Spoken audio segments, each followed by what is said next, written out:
If life's ingredients are everywhere, why is the cosmos so silent? Could alien beings be gazing at our sun, wondering about us too? With billions of stars in the Milky Way, where is everybody? It's a calm night, and you find yourself gazing up at a sky full of stars. The world around you is quiet and still. Above, countless tiny lights shimmer against the dark canvas of space. As your eyes adjust, even more stars emerge from the darkness. A faint misty band swirls overhead, the soft glow of the Milky Way, our galaxy seen from the inside. In this peaceful moment, your mind wanders among those distant suns. Each star out there could be a sun like ours, maybe with planets of its own. A gentle breeze rustles through the trees, and somewhere in the grass a cricket chirps. You breathe deeply, taking in the cool night air. Under this vast, silent sky, you can't help but wonder, are we alone? Or is someone out there, looking back toward us from their own night sky? Humans have asked this question for as long as we've had the ability to dream. On nights like this, our distant ancestors looked up with curiosity and hope. They saw patterns in the stars and painted myths across the heavens, heroes, gods, and great hunters forever chasing each other in the sky. To them, those lights might have been campfires of the gods, or the eyes of spirits watching over the world. Even now, after centuries of science, when we know those pinpoints are distant suns and galaxies, the mystery remains. On a still, starry evening, it's easy to feel both tiny and connected to something immense. Each glittering light above is a reminder of how much lies beyond our reach. A sense of wonder fills you as you stand under the dome of stars. Out of all those distant worlds circling those distant suns, could there be other beings, other minds, gazing back through their night, wondering about us too? Decades ago, a brilliant physicist named Enrico Fermi gave this timeless wonder a simple, haunting voice. During a casual lunchtime conversation with colleagues in the summer of 1950, he suddenly asked, "Where is everybody?" In just 3 little words, Fermi captured a profound mystery. He was asking, if the universe is so vast and old, filled with countless stars that could host life, why haven't we seen any sign of other civilizations? Why is the universe so quiet? His question hung in the air, at once playful and deeply unsettling. In a sunny dining hall, over sandwiches and friendly banter, Fermi managed to distill the wonder and puzzlement of stargazers throughout history into a single striking question. Where is everybody? It sounds almost like a child's innocent query, the kind you might whisper while staring up at the sky on a clear night. Yet it carries an enormous weight. With so many stars and so many chances for life, it feels as though there should be someone else out there. Space is unimaginably vast and ancient. Our own galaxy, the Milky Way, has hundreds of billions of stars. Even if only a tiny fraction of those stars had planets with life, simple math suggests there could be many civilizations. And if even a few of those civilizations developed advanced technology, wouldn't at least one of them have reached out across the cosmos by now? Fermi's question makes you see the quiet night in a new way. It makes the silence itself feel mysterious, as if the emptiness might be hiding something. That simple lunchtime question later became known as the Fermi paradox. It's the puzzling contrast between the high probability that extraterrestrial civilizations exist and the utter lack of evidence that any have ever contacted us. This paradox tugs at both our imagination and our reason. On one hand, our minds brim with stories and hopes about alien life. We have imagined countless forms of beings among the stars. On the other hand, every time we peer into the sky with our instruments, we hear only silence and see only nature's handiwork, with no clear signs of anyone else. Here we are, on this gentle night, under the cosmos, feeling that paradox in our bones, surrounded by what seems like infinite possibility, and yet experiencing a profound quiet. There is no easy answer to this cosmic riddle, at least not yet.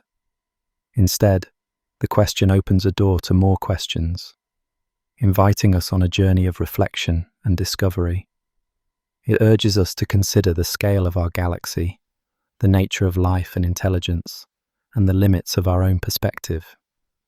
In seeking an answer, we may learn new truths about ourselves and our universe. Fermi's innocent-sounding question is a gateway to a labyrinth of wonder. So let's begin our journey by stepping back and looking at the grand stage on which this mystery unfolds. The vast, starry expanse of our Milky Way galaxy, alive with possibility. High above, the Milky Way galaxy stretches out as a vast, glimmering spiral. If you could drift far into space and look back at our galaxy, you'd see a broad disk of starlight, shaped like a giant pinwheel in the darkness. Hundreds of billions of stars swirl in that majestic spiral, bound together by gravity. Our sun is just one tiny star among all those others, tucked away in a quiet neighborhood on one of the spiral arms. From that distant vantage point, you might not even find our sun at first glance. It would blend in with countless other stars. The Milky Way is so immense that it would take a beam of light 100,000 years to travel from one end of it to the other. In the grand sweep of this cosmic city of stars, our entire solar system is like a single grain of sand on a vast beach. Yet within this enormous galaxy, star after star likely hosts its own family of planets. For a long time, we could only wonder if other stars had planets like our sun does. Today, we know the answer is yes. In the past few decades, astronomers have discovered thousands of planets orbiting distant stars. We call them exoplanets. It turns out that planets are remarkably common, perhaps as common as the stars themselves. Nearly every star you see on a clear night may have a handful of worlds circling it. Some of those worlds are enormous gas giants bigger than Jupiter, while others are small, rocky spheres like Earth with solid surfaces and perhaps blue skies and swirling clouds. What's more, some of these Earth-like planets orbit their suns in just the right zone, not too hot and not too cold, where liquid water could pool into oceans. In this habitable zone, conditions might be just right for life as we know it to take hold. Think about what that means. In just our one galaxy, there could be billions of planets with environments similar to our own. Planets with warm sunlight and gentle rains, or with red suns casting amber light on alien landscapes. The basic ingredients for life, liquid water, carbon, and other essential elements, and energy from starlight, appear to be abundant across the cosmos. We find the chemical building blocks of life scattered in meteorites, in interstellar clouds, and even on the icy moons of our own solar system. Nature seems to have spread these seeds far and wide. With so many planets and so many possible crucibles for life, it's hard not to imagine that on at least some of those worlds, the chemistry has sparked into biology. Perhaps in many places, those ingredients have combined and awakened into something living, growing, and even thinking. Now, picture one of those distant living worlds orbiting a faraway star. Under an alien sun, maybe there is a calm ocean stretching out toward a foreign sky. The daylight there might be tinted a different color, perhaps a soft orange or a pale purple, beneath the glow of that unfamiliar star. Along the shoreline of that distant sea, imagine a curious creature venturing to the water's edge. Maybe it gazes up, in whatever way it can, at strange constellations in the sky above. Could something like that, on some remote shore under alien stars, be wondering if it is alone? Could it be looking toward the faint sparkle of our sun, lost among the glittering points overhead, and dreaming about whether someone else lives out there in the darkness? The thought that somewhere an alien mind might be contemplating the universe just as we do brings a gentle feeling of kinship across the cosmic gulf. It's a quiet comfort to think that the longing to know our cosmic neighbors might be mutual. The Milky Way truly seems alive with possibility. Every one of those countless stars above could be a beacon of life or the home of a civilization. Some of those stars are far older than our sun, which means any life on their planets could have had a head start of millions or even billions of years. Imagining a civilization with such an immense head start can be awe-inspiring. They might have risen and explored the galaxy long before we even learned to walk upright. Other stars are much younger than ours, where life might still be in its infancy or yet to begin, and there are just so many stars. It's often said there are more stars in the sky than grains of sand on all the beaches of Earth. The sheer number boggles the mind. Yet in a strange way, that vastness can also be comforting. If the cosmos is so full of stars and planets, then perhaps life isn't a fluke confined to our little world. Maybe life, and even intelligent life, has emerged in many places across the galaxy. Facing these staggering possibilities is almost dizzying. It's like standing on a mountaintop and looking out over a huge valley filled with countless twinkling lights at dusk. Each light could be a town or a home where someone lives. Contemplating the galaxy is similar, except the lights are stars, and the homes could be entire worlds. If even a fraction of those stars host inhabited planets, the Milky Way would be teeming with more stories and wonders than we could ever imagine.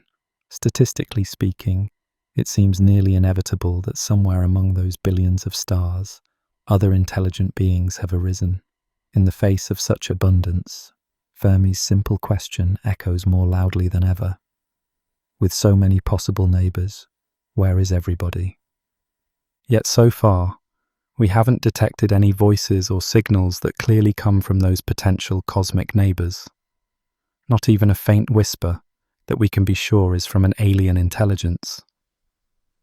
That quiet is intriguing and a bit perplexing now that we understand how full of planets and potential life the galaxy is.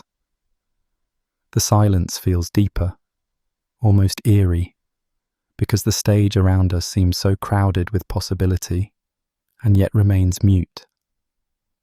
On a clear night, when you gaze up at that milky band of light, you can sense both profound loneliness and profound hope all at once. It's a strangely beautiful feeling, to stand in the quiet of a vast universe, wondering if you might be surrounded by life that you cannot see or hear. This vast, star-filled galaxy is the backdrop of the Fermi paradox. The more we learn about how common planets are and how plentiful the ingredients for life seem to be, the more this question captivates us. To explore why we haven't seen any sign of others, scientists often break the big question into smaller, more manageable pieces. One famous attempt came in the 1960s, when an astronomer devised a simple formula to estimate how many communicative civilizations might be out there in our galaxy. It isn't a definitive answer to the mystery, but it offers a framework for thinking through the steps that lead from stars and planets to intelligent life capable of reaching out to the cosmos. So now, let's gently walk through this cosmic calculation and see what insights it can offer.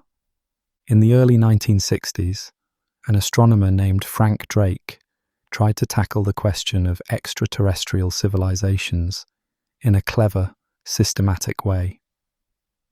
He knew we didn't have an answer to where is everybody, but he thought of a method to estimate how many civilizations might be out there in our galaxy. Instead of staring at the sky in frustration, Drake broke the big mystery into smaller, more manageable questions.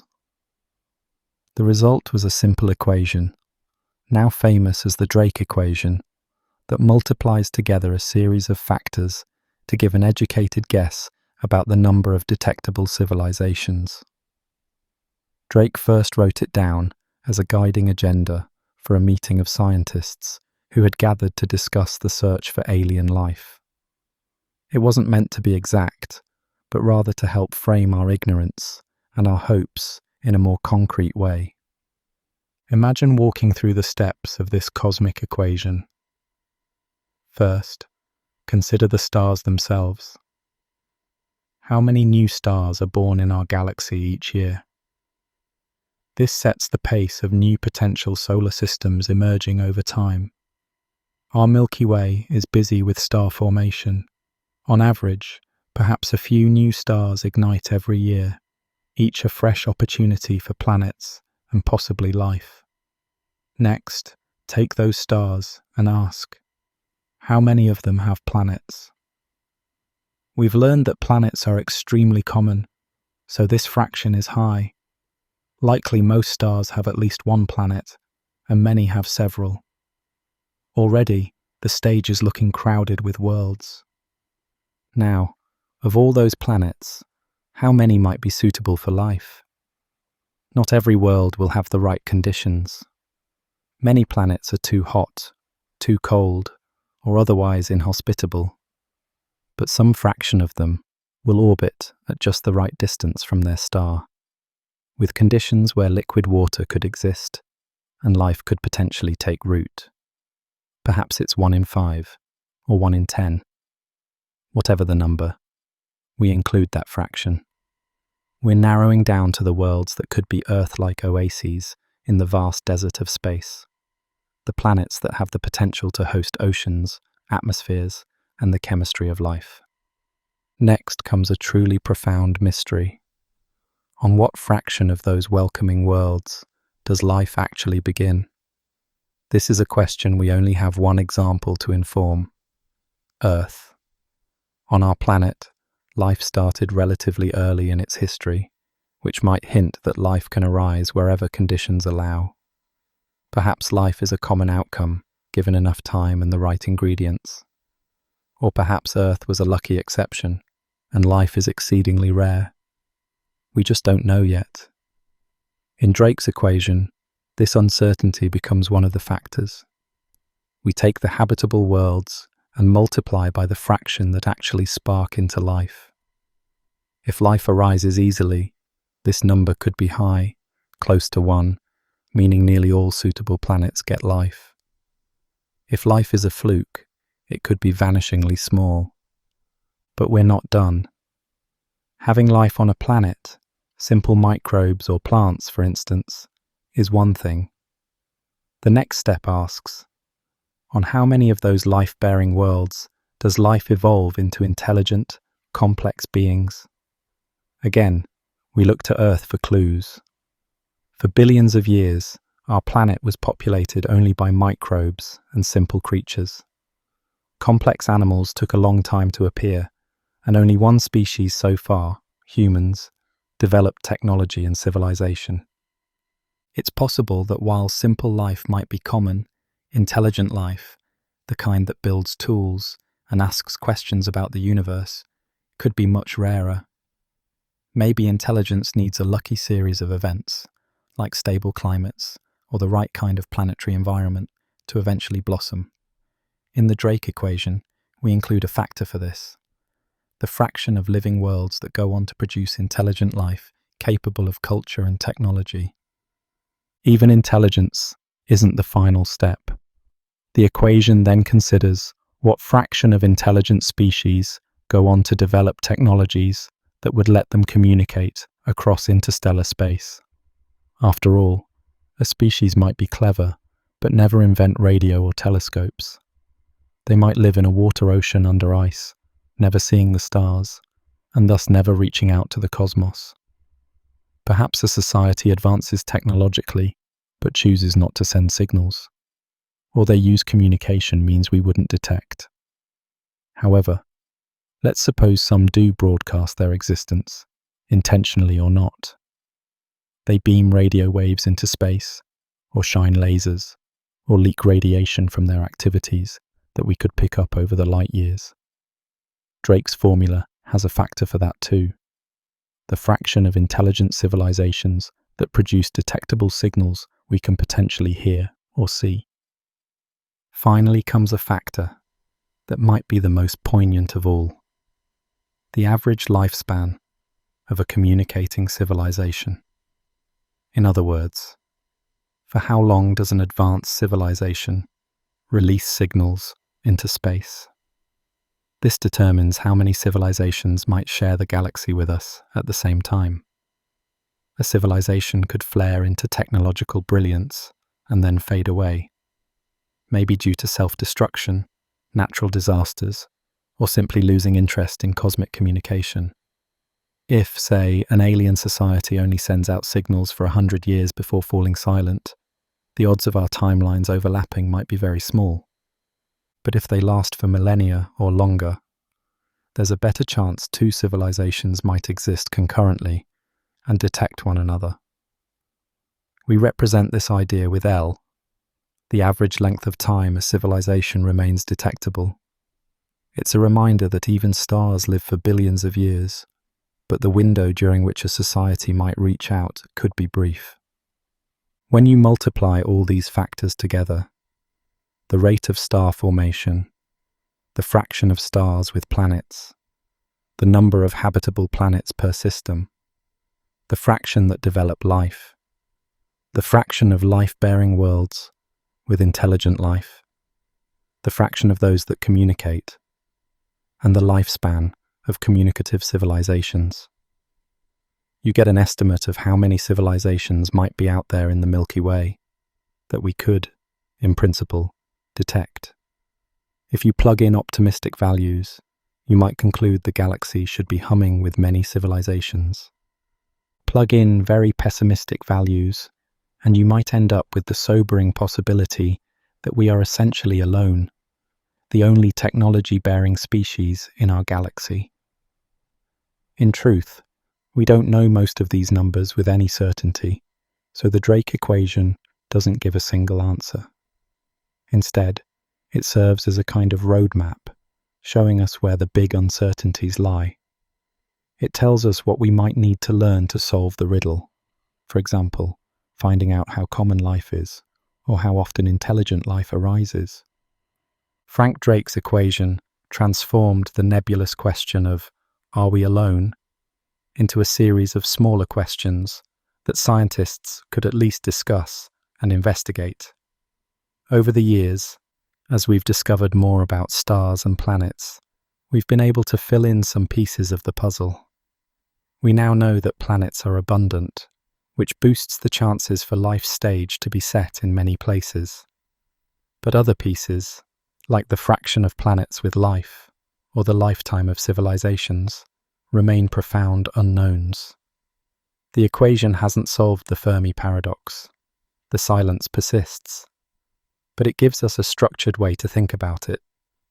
It highlights the bottlenecks that might be keeping our cosmic neighbours invisible, whether it's that life rarely gets started, or intelligence seldom emerges, or technological civilizations flicker out quickly. One insight from this line of thinking is how crucial the factor of time is. Civilizations might be out there, and yet separated from us, not just by distance, but by epochs. The universe is billions of years old, and intelligent life could have risen and vanished many times, at different corners of the galaxy, without overlapping with our era. Our own technological civilization has existed for only a heartbeat in cosmic time.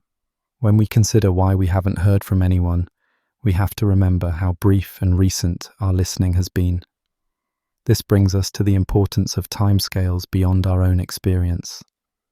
The next step in our journey is to zoom out in time, the way we zoomed out in space, and ponder the immense ages of stars and galaxies compared to the short flicker of a human or even a planetary lifespan. Time in the universe flows on a scale that dwarfs all our human experiences. When we talk about millions or billions of years, it's hard to truly grasp what that means.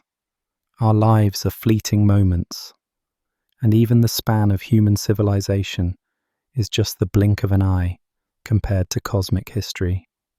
To put it in perspective, imagine compressing all of time since the universe began into a single calendar year. In this imaginary cosmic year, the Milky Way galaxy formed sometime in the spring. Our sun and planet Earth didn't take shape until early September. Life on Earth appeared by late September, though for a long time it remained only in simple, single-celled forms. Only by mid-December did complex life like plants and animals really flourish. The era of the dinosaurs came in late December, and they roamed the Earth for just a few days on this scaled-down calendar. In this analogy, all of human history, every empire built, every story told, every discovery, would occur in the final moments of December 31st, just before midnight. And the brief era in which we've had technology capable of reaching out into space, that would be only the last fraction of the last second of the year. That's how young we are on the cosmic timeline, and how short our moment has been in the vast theatre of time. The universe is ancient, and our galaxy alone has been around for well over 10 billion years. Stars were being born and dying in the Milky Way long before our sun even existed. Alien worlds could have hosted life millions or even billions of years ago, at times when Earth was either unformed or home only to microbes. It's humbling to consider that somewhere in those deep gulfs of time, civilizations might have risen and fallen while our planet was still in its infancy. If an intelligent society bloomed 1 billion years ago on the other side of the galaxy, they could have achieved wonders or faced catastrophes and perhaps vanished eons before we ever came to be. In the grand timeline of the cosmos, we are newcomers arriving very late to a party that has been going on for ages. Think of how short a time we humans have been capable of reaching out or listening for voices from the stars.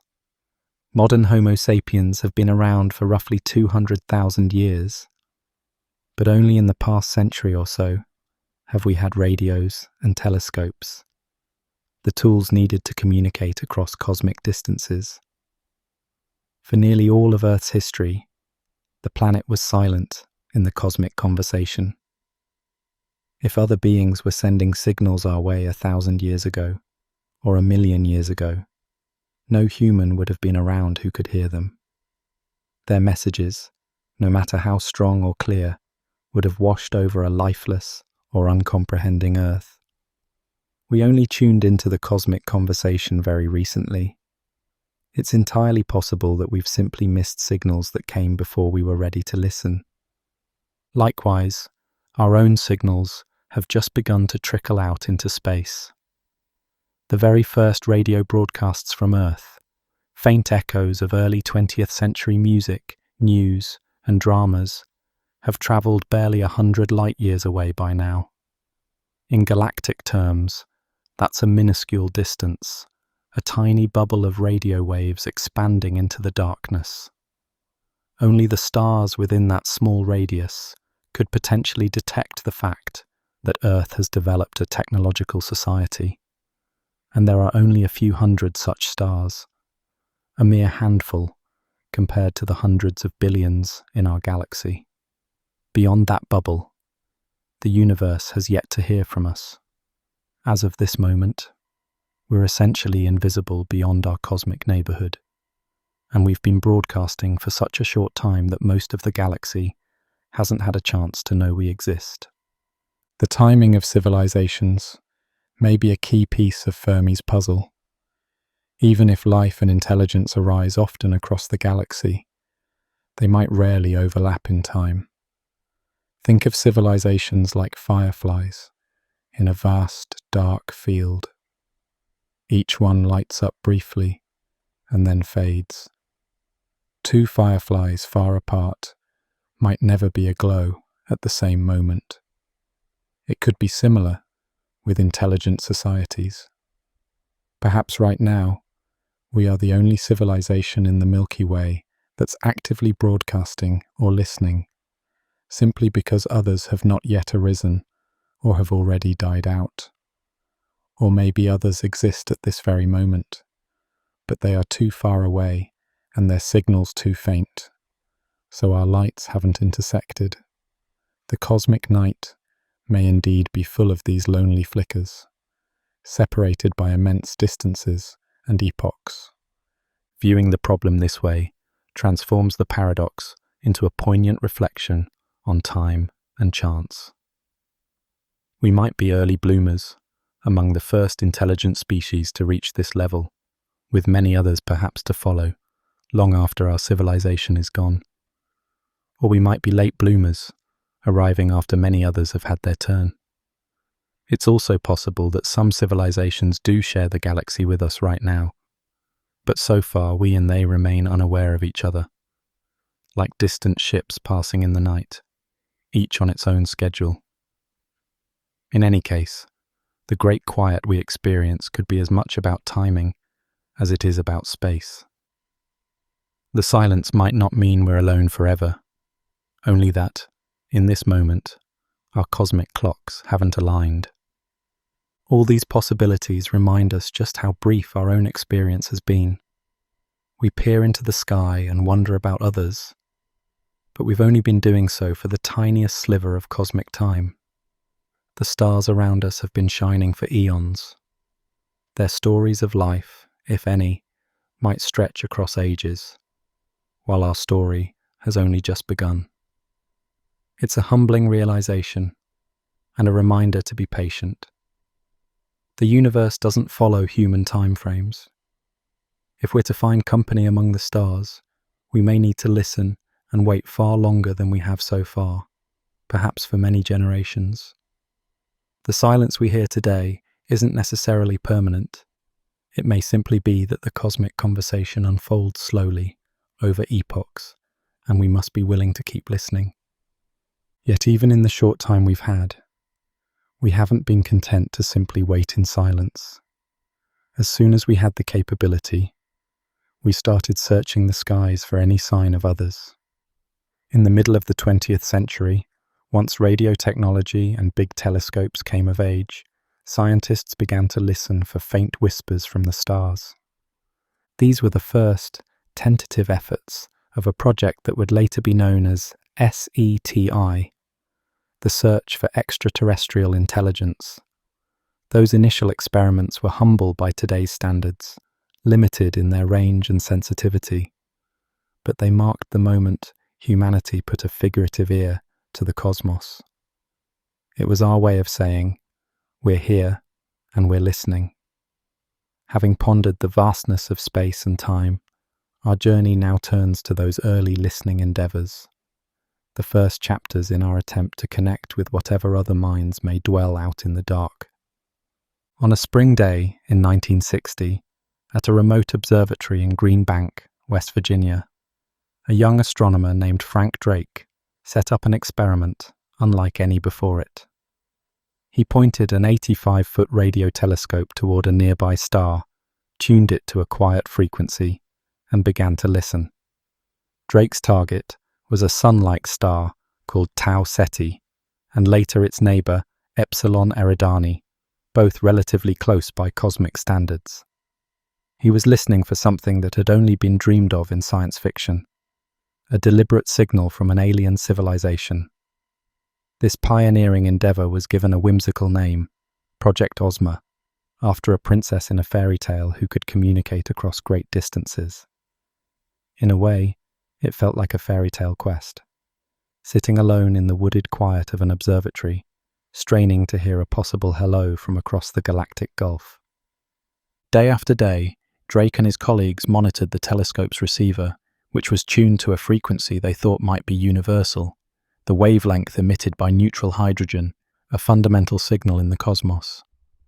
Their equipment translated the radio waves into a soft, steady hiss of static, the natural background whisper of the universe.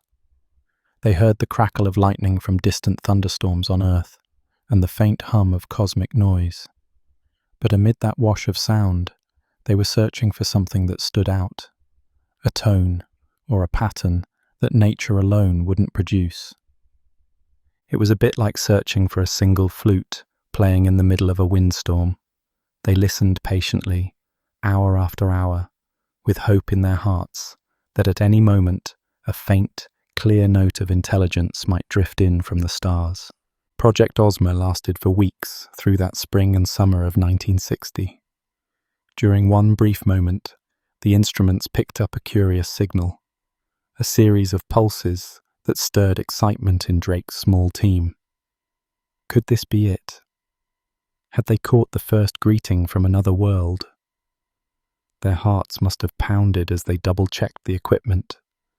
But the signal vanished almost as quickly as it appeared, and they eventually traced it to a high-flying airplane passing overhead, not an interstellar beacon.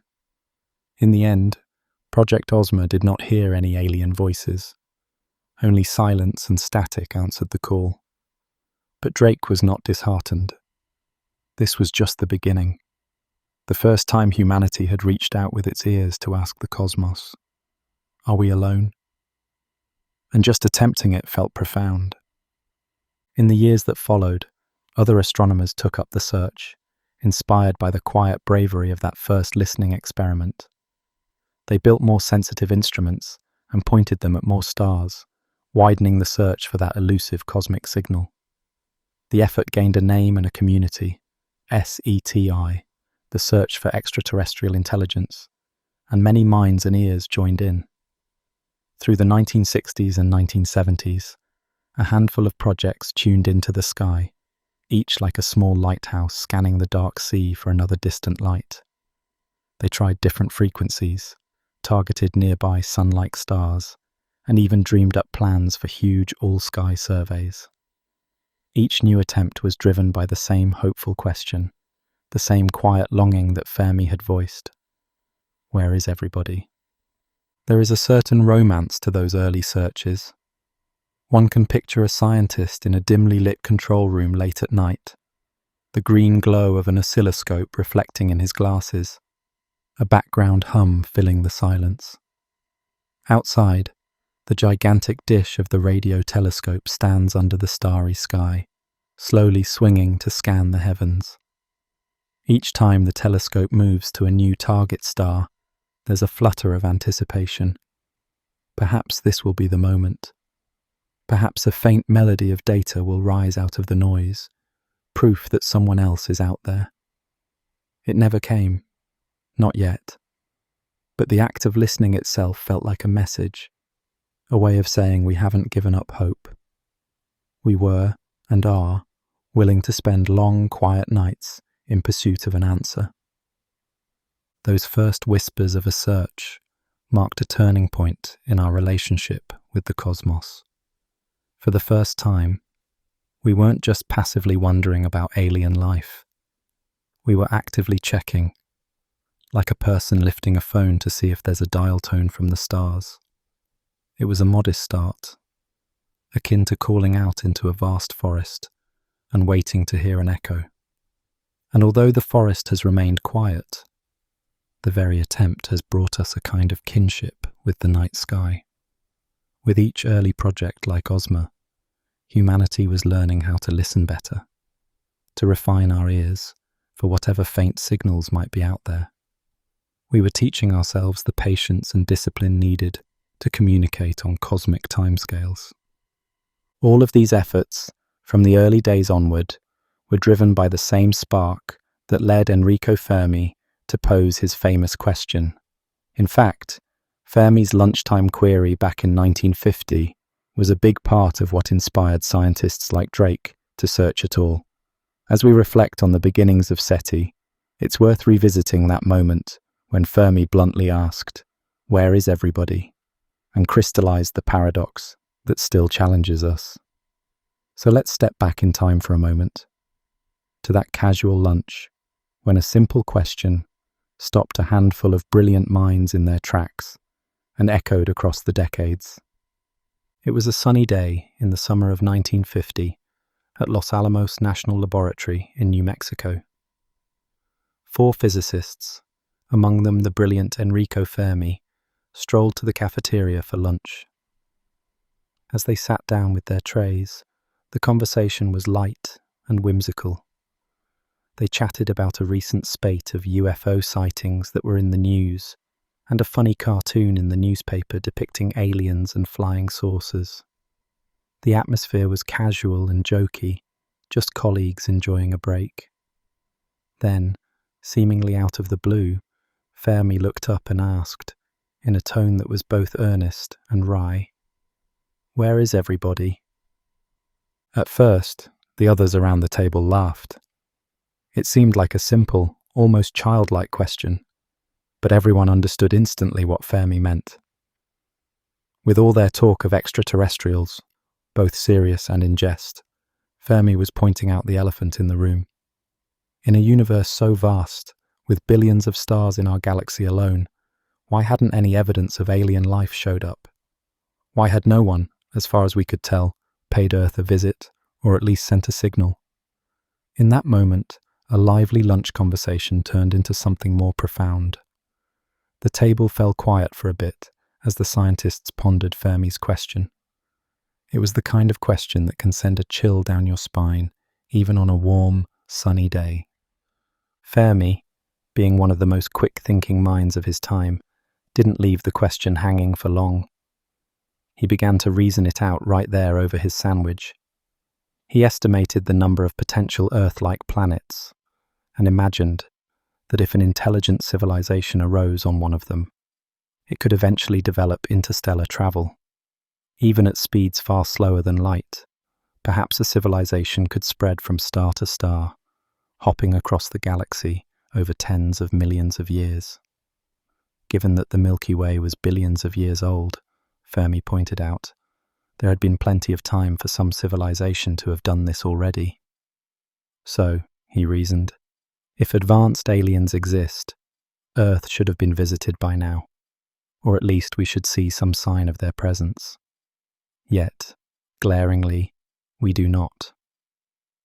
The others chimed in with possible answers as they chewed their lunch. Maybe interstellar travel was just too hard or too costly, one suggested. Maybe civilizations tend to self-destruct before they get very far, another offered somberly. Or perhaps aliens are out there but choose not to interfere or reveal themselves, a kind of cosmic quarantine. The group tossed around ideas, some serious, some playful, but none of them felt satisfying.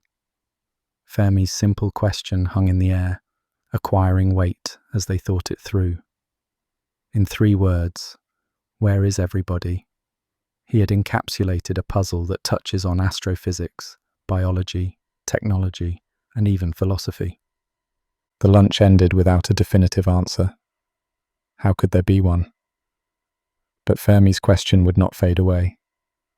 It travelled with those scientists after they left the table, and soon it spread much further, sparking discussions in journals and conferences as the Fermi paradox. The paradox lies in the contradiction between the high probability that life and intelligence should exist elsewhere, given the vastness of the cosmos and the total lack of evidence that it does. Enrico Fermi likely didn't imagine that his offhand question would echo down through the decades, challenging future scientists and dreamers alike.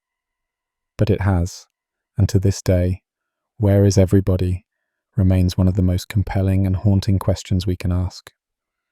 Looking back, it's remarkable that such a profound idea emerged in such an ordinary setting, over sandwiches in a cafeteria. Perhaps it took someone like Fermi, with a knack for cutting to the heart of a problem, to voice it so plainly. That lunchtime moment has since become legend. It crystallized the sense of cosmic loneliness that sometimes creeps in when we gaze up at the silent night sky. And as the years have rolled on, with us still straining our ears for any hint of company, Fermi's question has only grown more pressing. Every time our searches turn up nothing but silence, we are reminded of that lunchtime in 1950. It's as if the universe itself is echoing back Fermi's words. Where indeed is everybody? From the moment Fermi asked it, the paradox has challenged us to find an explanation. Some see it as a warning, others as an invitation to discover more about life, technology, or the universe's hidden rules. In the decades since that lunch, scientists have proposed countless theories, each attempting to resolve the mystery. Yet, no consensus has emerged. We are still left with the silence and the question. And speaking of silence, after all the listening we've done, all the decades of scanning the skies since Fermi's time, what have we heard? The answer, so far, is unsettling. We have heard nothing definitive. This great, echoing silence is the subject of our next reflection. How is it that after so much effort, the cosmos still appears quiet? It's time to confront the silence that echoes through our search for company. Years and decades have now passed since the first hopeful scan of the skies, and still we find ourselves enveloped in quiet. Radio telescopes have listened to hundreds of star systems across many frequencies, and by and large, nature has answered with only her own static and whispers. No unmistakable cosmic greeting has yet emerged. Every now and then, there's a flicker of excitement, a strange signal, or an unexplained pulse that quickens the heartbeat of astronomers on the night shift. But so far, each intriguing hint has faded back into silence or found a prosaic explanation. The universe, it seems, is keeping its secrets close. One early false alarm came in 1967 when a young scientist named Jocelyn Bell detected a series of very regular, fast pulses coming from space. The signal was so precise, so like an intentional beacon, that for a moment it crossed the team's mind that it might be alien. Half-jokingly, they dubbed the source LGM-1, short for Little Green Men 1. It turned out not to be aliens at all, but the first discovery of a pulsar, a rapidly spinning neutron star flashing beams of radio energy like a lighthouse. The cosmos was speaking, but in the language of astrophysics, not biology. The incident became a legend in its own right, a gentle reminder that the line between a message and natural phenomenon can blur until we understand what we're looking at. Perhaps the most famous tease from the cosmos was the wow signal. On an August night in 1977, a radio telescope in Ohio caught a sudden, strong burst of radio waves that didn't look like any known astrophysical source. It was a narrow-band signal, the kind you might expect from a transmitter, and it lasted for a full 72 seconds. An astonished astronomer monitoring the data scrawled, "Wow," next to the printout, a one-word exclamation that came to label the mystery. For a brief moment, it seemed as if we might have finally heard a whisper from another civilization. But frustratingly, the wow signal never repeated. Despite many searches of that same patch of sky in the years since, it's never been heard again. Without a repeat or additional data, we can't be sure what it was. It remains an enticing mystery, hanging just out of reach, a solitary maybe in a sea of nothingness. Aside from such rare incidents, the story of our search has been one of enduring silence. For every hour of static, for every telescope that sweeps across the stars and hears only the natural hum of galaxies, Fermi's paradox grows a little sharper. The silence isn't just a lack of sound, it's an answer of its own, one that forces us to confront our expectations. We listen with ever-improving equipment. We scan more stars and more frequencies than ever. And yet year after year, the result is the same quiet void. It's as if we're standing in a dark, empty hall, calling out, "Hello," and hearing only our own echo in return. That echo is Fermi's question, bouncing back at us off the walls of the universe. This prolonged quiet has a way of playing tricks on the mind. Some nights, one can almost imagine that the silence itself is a message. Maybe a gentle hush, maybe a warning, or perhaps just the natural backdrop against which a future answer will one day emerge. Each generation of scientists passes the question on to the next, like a relay baton, along with better tools and broader searches. And still, the cosmos above stays mute, the stars twinkling in what feels like indifference. The emptiness we've encountered so far doesn't diminish our sense of wonder, but it does add an undertone of loneliness to it. It's the same loneliness that Fermi's lunch question hinted at, now drawn out over decades of listening. Yet, in that echoing silence, there is also a kind of awe. The quiet reminds us that discovery is hard, and the universe isn't obliged to meet our expectations. It forces us to ask, did we overestimate how common life is? Or are we not listening the right way? Each fruitless search pushes us to refine our methods and widen our perspective. Over time, what began as a simple radio scan has grown into a much more sophisticated quest. Now we search across the spectrum, radio, optical, infrared, and even look for subtle chemical traces of life on distant worlds. So far, none of these efforts has yielded clear evidence of company. But every null result pushes us to think more creatively about where to look next for that elusive everyone. There is an oft-used phrase among these searchers of silence. Absence of evidence is not evidence of absence. In other words, just because we haven't found anything yet doesn't mean no one is out there. The cosmos is vast and deep, and our search has still sampled only a tiny fraction of it. The quiet we hear could mean many things, and until we have more data, it behooves us to keep an open mind. But it's undeniable that with each passing year, as our instruments improve and our surveyed list of stars grows, the lack of answers feels more and more perplexing.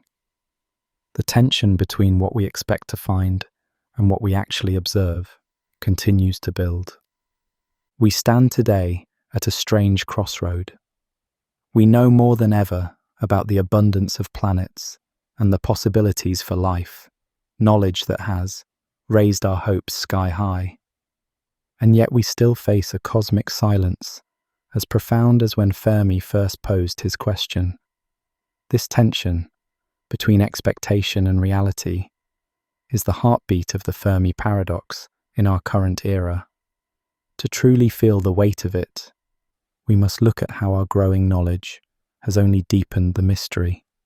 Why does the absence of evidence feel more baffling now than it did in Fermi's day?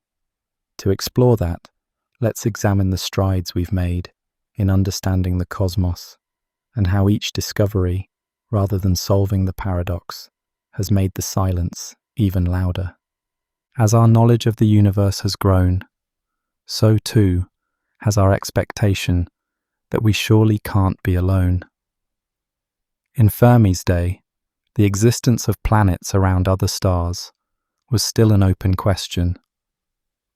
Today, however, we have discovered thousands of exoplanets orbiting distant suns.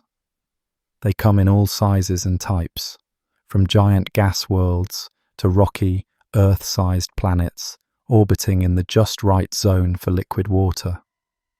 It appears planets aren't rare at all. They're practically everywhere we look. With this knowledge, it's hard not to feel that the galaxy should be teeming with life. If every star is a potential cradle, then life's nursery might be far more crowded than we ever imagined. We've learned that life, at least simple life, can thrive in conditions once thought truly uninhabitable. On Earth, microbes flourish in boiling undersea vents, and even in frozen Antarctic ice. Life seems to find a way, tenacious and resilient. Notably, life arose on our planet remarkably quickly once conditions were right.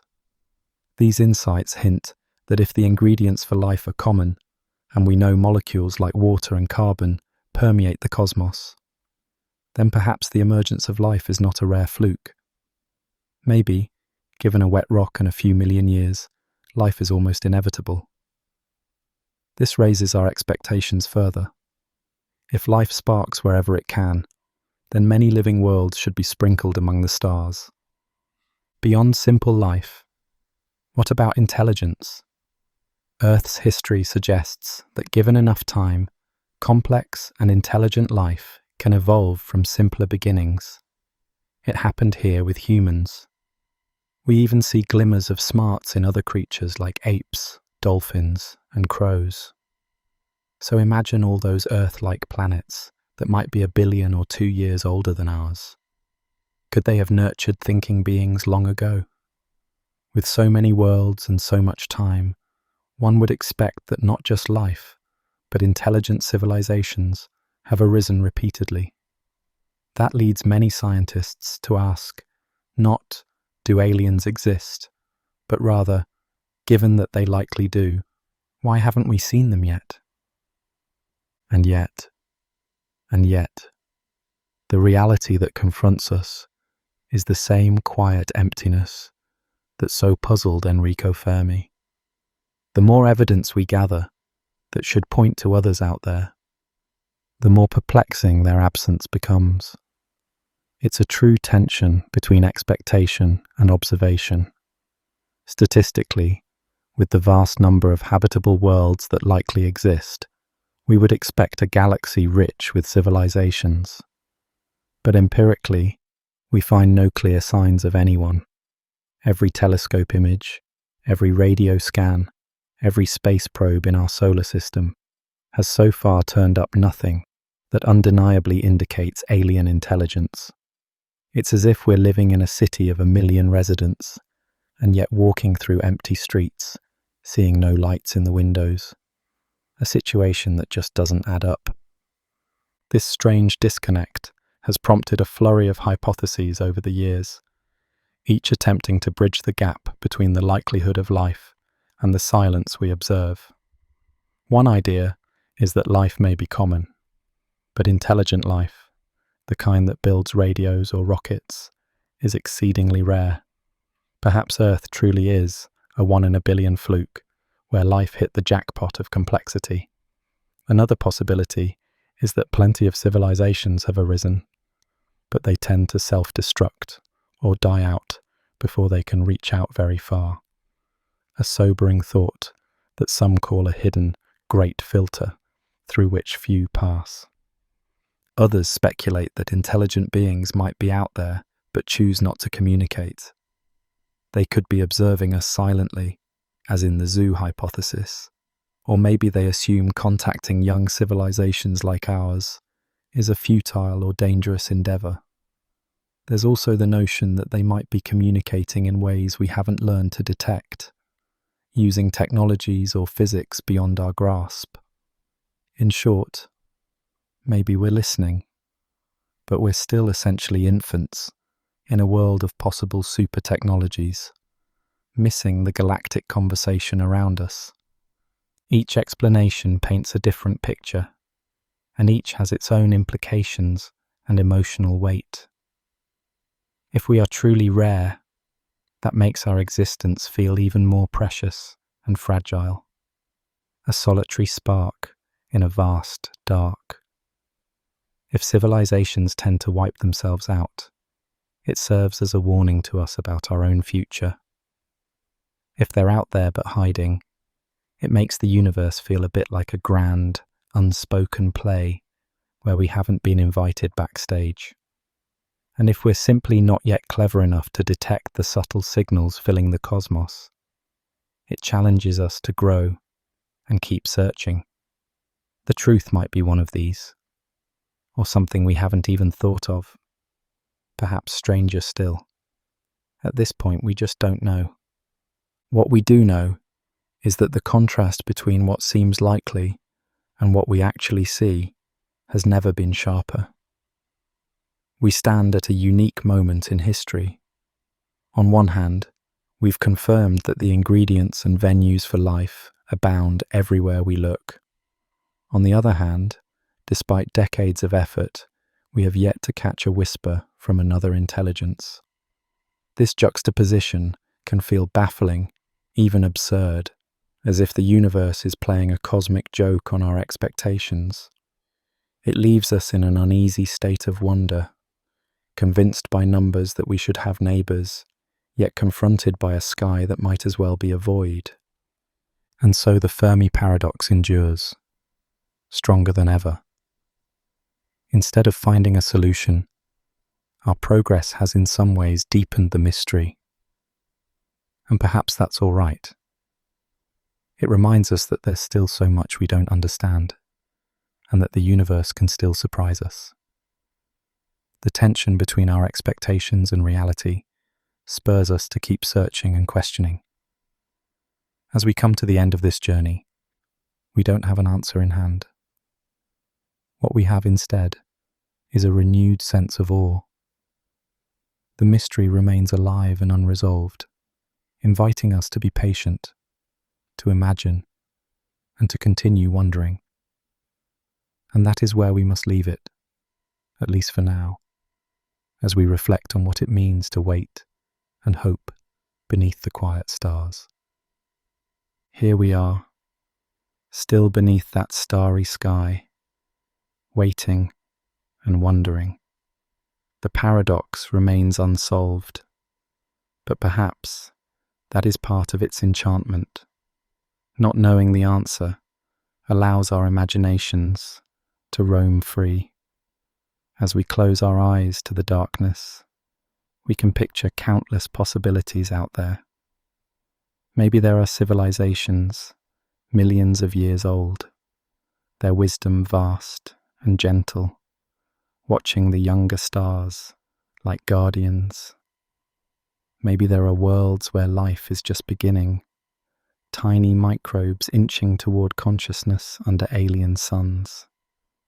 Or maybe we truly are the first, the pioneers of intelligence in a universe that has been patiently awaiting someone to awaken and ask these questions. Each scenario is breathtaking in its own way, and until reality chooses one, we are free to dream of them all. There is a special kind of beauty in this uncertainty. It connects us with all of humanity across time, all those who ever looked up and felt that mix of loneliness and hope. The philosopher, the poet, the scientist, the child staring at the night sky. In our hearts, we all share the longing to know if we have company in this vast universe. The silence we've encountered is not a cold emptiness, but rather a canvas on which we paint our collective wonder. Every generation has added its own strokes to this cosmic picture. Stories of celestial gods, calculations of extraterrestrial odds, equations and experiments, and flights of science fiction fancy. In a sense, the very absence of a final answer has been a gift, allowing us endless avenues for curiosity and creativity. Waiting for a sign from the stars is, in itself, a profound experience. It teaches patience on a scale that few other things can. The universe runs on eons, and here we are, tiny creatures with brief lives, daring to seek a conversation across light years and millennia. There's something quietly heroic in that persistence. Generation after generation, planting trees under whose shade they might never sit, listening for voices they might never hear. We continue the search not just because we expect to find someone, but because the act of searching speaks to who we are. It says that we refuse to accept that we are insignificant. We insist that our questions matter enough to send out into the void, even if the void replies with silence. As you lie there under the sky, it's possible to feel two emotions at once: the calm of the night and the thrill of the unknown. The stars twinkle calmly, like distant campfires whose travellers have turned in for the night, leaving us to marvel at their faint glow. The night air is cool and still, and in that stillness, your mind can wander light years away, free to imagine whole other worlds. The paradox doesn't press like a burden here.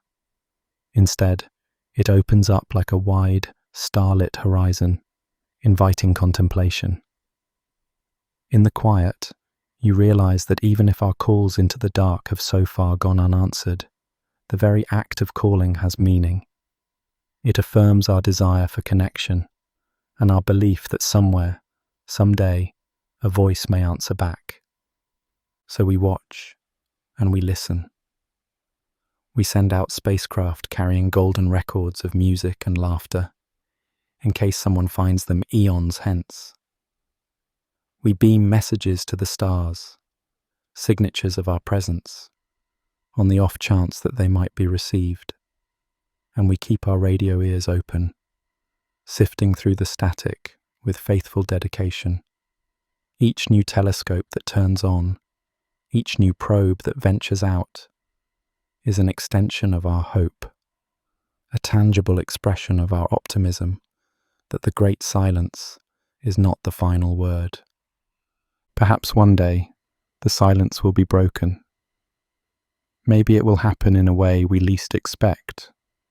A faint pattern in a data set, an unusual flash of light, or the gentle tug of an extraterrestrial probe paying a visit. Or it might come in a grand, unmistakable way, like a signal beamed directly at us that we can't miss. That moment, should it ever arrive, would certainly be world-changing. But even if it doesn't happen in our lifetimes, the wonder doesn't diminish. We will have spent our days gazing up in curiosity, and there is profound value in that. In the end, the Fermi paradox leaves us with a kind of open-ended question, a cosmic riddle that we carry with us. We haven't solved it, but maybe that's all right. The mystery keeps us humble. It reminds us that we are a young species with much to learn. It also reminds us to cherish each other. For now, in all the vast darkness, the only voices we definitively have are our own. The very loneliness that the silence implies can inspire us to value the life we do know, here on this pale blue dot, and to treat it with care and reverence. So, as you drift in the quiet of this moment, take comfort in the fact that some mysteries are bigger than us, and that's okay. Feel the gentle pull of that unanswered question, not as a burden, but as an invitation to wonder. The night sky above remains as beautiful and silent as ever, a grand stage awaiting whatever story comes next. In the meantime, We find meaning in the waiting. We find companionship in the shared act of wondering. And we find solace in knowing that whenever we look up at those countless stars, we carry within us the eternal question that makes us human. Are we alone? The answer may yet lie out there in the darkness. But until it arrives, the question itself lights our way. In the stillness of a clear night, under a canopy of countless stars, one cannot help but wonder who else might be out there. We gaze upward, searching for a friendly spark of intelligence in the darkness. Yet the vast sky remains silent. With each twinkling star comes the possibility of another sun like ours, another world like Earth, and perhaps another mind looking back across the cosmic gulf. But as the ages have passed, and our radio ears have listened for a whisper from the heavens, we have heard nothing but a profound and telling quiet. The cosmos above us, so full of lights, offers not a single answering call that we can discern. This great silence leads us to a disquieting possibility. Perhaps we truly are almost alone. In a galaxy brimming with hundreds of billions of stars, it may be that intelligent life is exceedingly rare. Perhaps only one star in millions harbours a world where life reaches for technology and language as we have. Life might arise here and there in simpler forms, clinging to existence in alien seas or beneath icy crusts. But the leap to conscious, communicating beings could be a cosmic rarity. Our own existence, aware and curious minds blossoming on this pale blue world, might be an incredibly uncommon stroke of luck in an otherwise quiet universe. Imagine the cosmos as an endless ocean dotted with islands. Most islands may host only the simplest of organisms, tiny microbes clinging to rock and water, living out their quiet cycles unseen. Only on the rarest of islands do those simple beginnings ever evolve into complex creatures that gaze at the stars and dream. Only on the rarest of shores does life awaken to wonder, to create, and to reach out beyond its home. Earth, it seems, could be one of those exceedingly rare shores where the cosmic lottery of life has hit the jackpot of complexity. On our island, life not only emerged, but also diversified and grew self-aware, gaining the ability to contemplate the cosmic ocean itself. From what we know so far, Earth indeed appears special. Astronomers have discovered thousands of planets orbiting distant stars, each one a new world with its own story. Some of these exoplanets lie in what we call the habitable zone, at just the right distance from their suns for liquid water to exist. For a time, each discovery raised hopes that we might find a twin to our world, a living planet with its own biosphere, or even a civilization.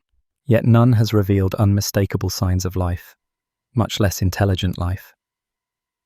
We peer across light years at these remote planets, like detectives searching for clues, an unusual mix of gases in an atmosphere, the faint tint of green that might betray vegetation, or a flicker of lights on a dark hemisphere.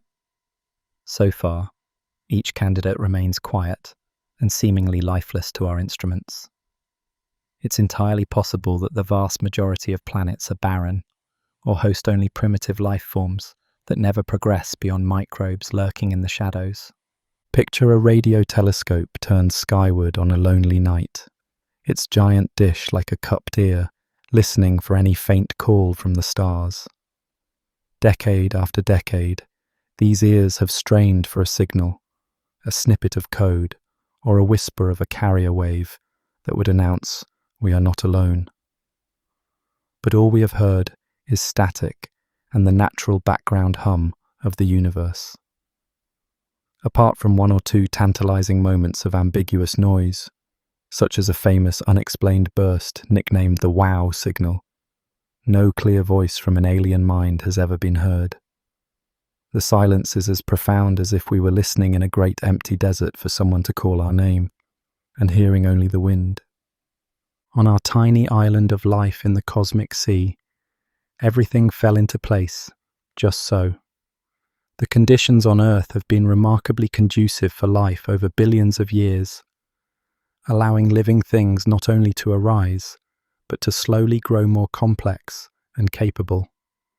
If conditions had been only slightly different, if our sun were more fickle, or our planet a bit farther out or closer in, Earth might have remained a sterile rock with nothing more than simple chemistry happening on its surface.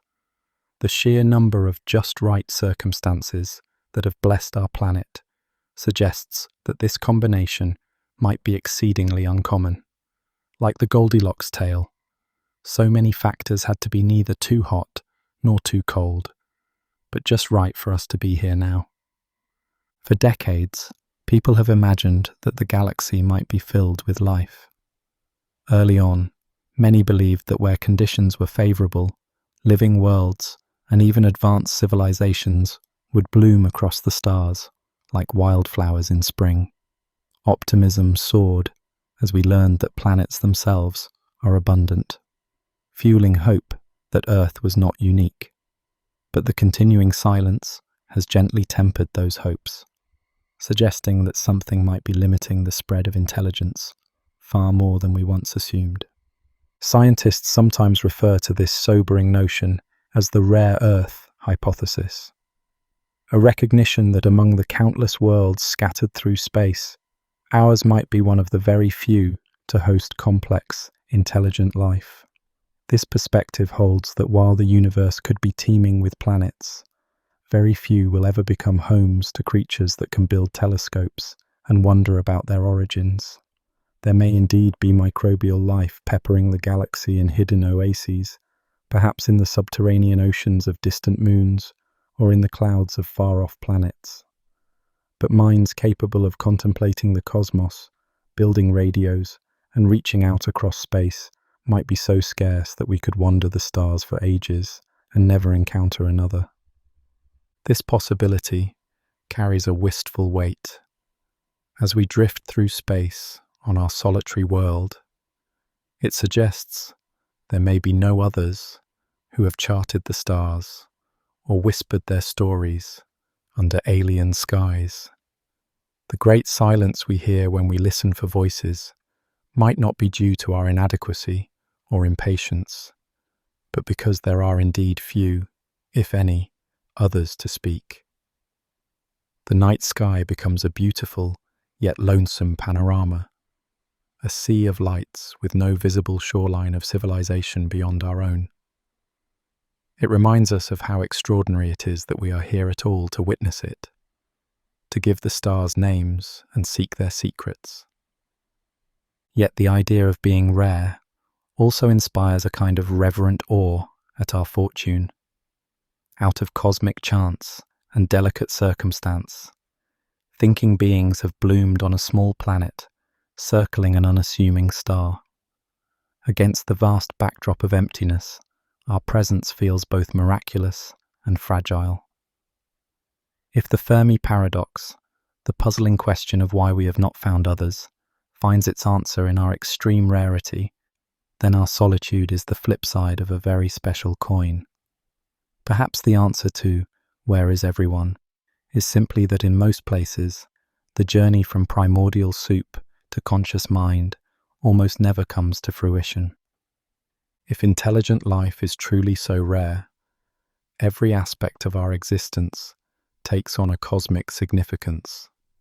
It would mean each sunrise and each breath of life on Earth is something exceedingly precious in a universe mostly quiet and uninhabited. Our loneliness would be the price of this rarity, and our responsibility then would be to cherish and protect the fragile light of awareness that has ignited here.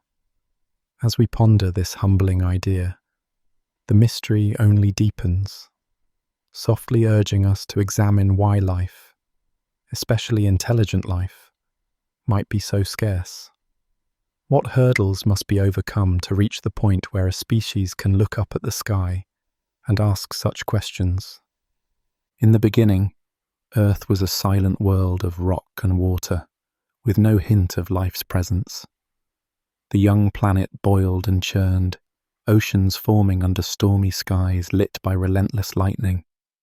For countless ages, there was only chemistry, simple molecules swirling in the sea, energized by heat and strikes of lightning, searching for a path to something more. Then, at some point in that primordial chaos, a remarkable transformation occurred. From lifeless chemicals arose the first delicate spark of life, a microscopic, self-copying molecule that would become the ancestor of every living thing. We still do not fully understand how that first step happened. The origin of life is shrouded in mystery, and it may have been an incredibly rare event. Perhaps it was in a warm little pond, or around a deep-sea volcanic vent, where mineral-laden water provided a cradle for nascent life. Maybe multiple false starts fizzled out before one arrangement of atoms found a way to persist and replicate. However it happened, that moment when chemistry gave birth to biology could be one of the most difficult hurdles of all. On countless other worlds, the ingredients might mix for eons and yet never produce that first living spark. On Earth, once life took hold, it remained very simple for a tremendously long time. For billions of years, our planet was a realm of microbes alone, tiny bacteria and other single-celled organisms drifting in the oceans. They multiplied and diversified into mats of slime and films on rocks, but still they were microscopic and primitive. The ages passed in quiet simplicity, with no plants, no animals, no eyes to see the sunlight, or brains to ponder the world. This long chapter of single-celled life suggests that while simple life might start, it doesn't easily evolve greater complexity. Evolution often lingered in the small and simple, as if most life was content to remain in its most basic form. Somewhere in that microbial world, an extraordinary event took place. One cell merged with another, and they formed a partnership. This was the birth of a new kind of cell, a complex cell with specialized parts, the kind that would eventually make up all plants and animals. In our own history, this likely happened when a small bacterium was engulfed by a larger one, and instead of being digested, it became a helper, an internal power source. This symbiosis gave the host cell a huge boost of energy, becoming the first eukaryotic cell. Such a merger may have only occurred once in 4 billion years, a fluke so rare that it might never happen at all on most planets. Without it, life on those worlds could remain forever at the scale of microscopic bacteria, never growing larger or more complex. Even after cells became more complex, life's journey towards intelligence faced further hurdles. For a very long time, even complex cells mostly lived solitary lives. Then gradually, some began to team up, forming the first simple multicellular organisms, tiny clumps and colonies of cells living and working together. Still, it took a series of environmental changes to truly unlock a proliferation of new forms. Earth's atmosphere had to accumulate enough oxygen, a waste product first pumped out by early microbes, to support more energetic life. Only after the air and oceans changed could the stage be set for the so-called Cambrian explosion, about 540 million years ago, when an astonishing variety of complex life forms burst onto the scene. Strange creatures swam in the seas, sporting eyes and jaws and hard shells, the first predators and prey in a suddenly vibrant marine world. This explosion of life was like a logjam breaking. Once it happened, evolution began exploring a myriad of new possibilities. But it required that precise conditions align, and perhaps a few lucky breaks, to push life over that threshold. The path of life was still not straightforward or guaranteed. Several times in Earth's history, cataclysms struck that could have snuffed out our chances entirely. Massive volcanic eruptions, sudden ice ages, and asteroid impacts caused catastrophic mass extinctions. Each time, many forms of life perished, and only the hardiest or luckiest survived. One of the most famous was the Great Asteroid Impact, 66 million years ago, that ended the age of the dinosaurs. In the aftermath of that devastation, many ecological niches opened up, allowing mammals, once small, scurrying creatures, to thrive and diversify. It is sobering to think that if that asteroid had missed Earth, or if it had been slightly larger and sterilized the planet completely, intelligent life might never have arisen here. Our lineage survived through these bottlenecks by chance and resilience. But on countless other worlds, life's progress may have been reset or halted by similar disasters. Even with the dinosaurs gone, it took tens of millions more years for any creature to develop the level of intelligence humans now possess. Early primates evolved in lush forests, and over time, some grew larger brains, learned to use simple tools, and began to walk upright. Still, for the vast majority of Earth's history, no being could build a fire, craft a spear, or paint on a cave wall. It was only in the last few million years that our ancestors' mental abilities took a significant leap. And even then, the rise of modern humans, Homo sapiens, is a story with its own narrow passages. We were just one of several intelligent hominin species, and we almost went extinct ourselves at certain points, likely dwindling to only a few thousand individuals around 70,000 years ago. That we made it through and eventually spread across the planet might be as much due to luck as to our inherent prowess. On many other life-bearing worlds, even if complex life evolves, the story might stop short of producing an intelligent civilization. Dinosaurs reigned on Earth for over 160 million years, but never built a radio or a telescope. Dolphins and elephants are highly intelligent animals alive today, yet without fire and hands to manipulate tools, their cleverness never sparked a technological society. Intelligence, especially the kind capable of reshaping a planet or reaching into space, seems to be a rare flower that blooms under a very specific set of circumstances. It requires not only big brains, but the right body, environment, and perhaps a good dose of serendipity. It's possible that many planets teem with plants and animals, oceans full of life, skies alive with flocks of alien creatures, and still, none of them ever invent a wheel or wonder about the stars overhead. Looking back on Earth's evolutionary journey, we can see a chain of improbable successes. Each major transition, from chemical soup to single cell, from single cell to complex cell, from simple multicelled creatures to thinking beings, was like a locked door that life somehow managed to unlock.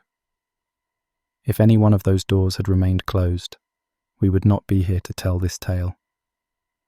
It's as though evolution had to roll a 6 on the dice several times in a row to get from the origin of life to a technological civilization. For most worlds, even getting a single lucky roll might be challenging, let alone a whole sequence of them. In this way, the history of life on Earth can be seen as a series of bottlenecks, narrow gateways through which life must pass. Many planets might get stopped at one gate or another, forever frozen at the microbial stage or at some early animal phase, never reaching the point of stars and telescopes. If the galaxy is quiet, it could be because these evolutionary hurdles are exceedingly difficult to clear. Perhaps the vast majority of planets never managed to thread the needle all the way to intelligence. We have been fortunate to navigate a perilous path littered with obstacles, from improbable origins to extinction-level events. Each obstacle overcome on Earth could represent a wall that life elsewhere simply cannot surmount. In the context of the Fermi paradox, these challenges have been called potential great filters, critical steps that are so unlikely that very few civilizations ever make it beyond them. It's a humbling thought that maybe one of those filters left most worlds silent long before their inhabitants could reach out to the stars. But which step is the hardest? Which of these bottlenecks truly defines the divide between a barren world and one buzzing with intelligent life? This question leads us deeper into the idea of the great filter itself. For instance, one candidate for that hardest step might be the formation of a truly life-friendly planet. Planets are not born equal when it comes to nurturing life. In the grand scheme, having a world as welcoming as Earth may be like winning a cosmic lottery. So many factors had to fall into place just right for our planet to become a cradle for living things. A bit closer to the sun, and our oceans would have boiled away. A bit farther, and they would have frozen solid. The odds of hitting that narrow Goldilocks zone, neither too hot nor too cold, were slim, yet Earth hit the mark. And that was only the first of many lucky draws needed to make our world a haven for life. Consider the sun itself. Our sun is a stable, steady star of moderate size and long lifespan. If it were much larger and brighter, it would burn out quickly and likely sterilize any nearby planets with intense radiation. If it were much smaller, Earth would have to huddle very close to stay warm, which could leave one side of the planet perpetually baked and the other in eternal night due to tidal locking. But the sun sits in a sweet spot, big enough to shine steadily for billions of years, but gentle enough not to scorch our world in the process. This gives life the enormous gift of time, eons for evolution to take its course without the star itself snuffing it out prematurely.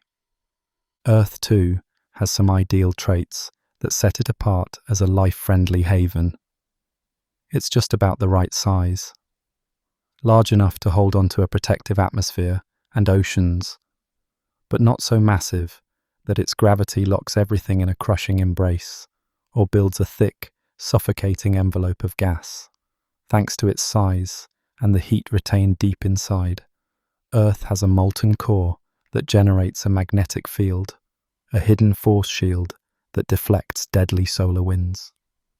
This magnetic cocoon has prevented our atmosphere from being stripped away, a fate that likely befell tiny Mars long ago. Earth also came equipped with rich ingredients: carbon, water, and other elements seeded by ancient stars and perhaps delivered in part by cometary ice. With all these components, our planet had the basic recipe for life ready to mix and brew. Some of Earth's luck came from violent beginnings. Long ago, while Earth was still forming, it's believed a Mars-sized object collided with our young planet. This gigantic impact could have destroyed the chance for life entirely. But instead, it tore away a chunk of Earth that coalesced into our moon. The moon that resulted is unusually large relative to its planet, and it has been a quiet guardian for Earth in multiple ways. Its gravity helps stabilize the tilt of Earth's axis, preventing wild swings in climate extremes as the planet spins and orbits. The gentle rhythm of tides, driven by the moon's pull, may have nurtured life's early experiments at the boundary of sea and land. Without our moon, Earth might wobble chaotically, climates might lurch from one extreme to another, and the delicate continuity that life depends on could be far more often disrupted. We also have giant Jupiter patrolling the outer reaches of our solar system. This enormous gas planet acts like a gravitational shield for Earth. Over the eons, Jupiter's mighty pull has intercepted or deflected countless comets and asteroids that could have been catastrophic if they barreled into the inner solar system. One could imagine that without Jupiter's watchful presence, Earth might have suffered far more frequent devastating impacts, repeatedly jolting the clock of evolution back to zero. In the cosmic lottery of planetary arrangements, our solar system came up with a rare configuration. Small rocky planets like Earth safely orbiting closer in, and massive giants like Jupiter and Saturn farther out. Many planetary systems around other stars look very different, with giant planets huddled near their stars, or chaotic orbits that would spell doom for delicate Earth-like worlds. Our system's layout provided a relatively calm neighborhood where life had the chance to flourish in peace. Another key to Earth's habitability lies beneath our feet, the restless motion of its crust. Earth's surface is broken into vast plates that drift over molten rock, a slow dance we know as plate tectonics. This geological activity helps regulate the planet's climate over long timescales. Through the uplift of mountains and the gaping of volcanic vents, carbon dioxide is cycled between the air, the oceans, and the rocks. When the climate warms, chemical reactions speed up that pull greenhouse gases out of the atmosphere, cooling things down. When it cools too much, volcanic eruptions replenish those gases, warming the planet again. In this way, Earth's geology acts like a thermostat, helping to keep conditions neither perpetually freezing nor boiling. Mars appears to have gone cold and geologically silent, and Venus lost itself to a runaway greenhouse inferno, in part because neither of those sibling planets has Earth's particular tectonic balance to stabilize the environment. The gentle shuddering of earthquakes and the slow rearrangement of continents might seem destructive in the short term, but over deep time they have been vital to maintaining Earth's life-friendly equilibrium. Our planet has also enjoyed a relatively tranquil cosmic environment. Earth orbits in a quiet corner of the Milky Way galaxy, far from bustling clusters of stars or violent cosmic events. We are not too close to the galactic center, where supernova explosions and intense radiation could frequently sterilize worlds. Instead, we reside in a kind of suburban neighborhood of the galaxy, rich enough in heavy elements to form planets like ours, but sparse enough to avoid constant catastrophic fireworks.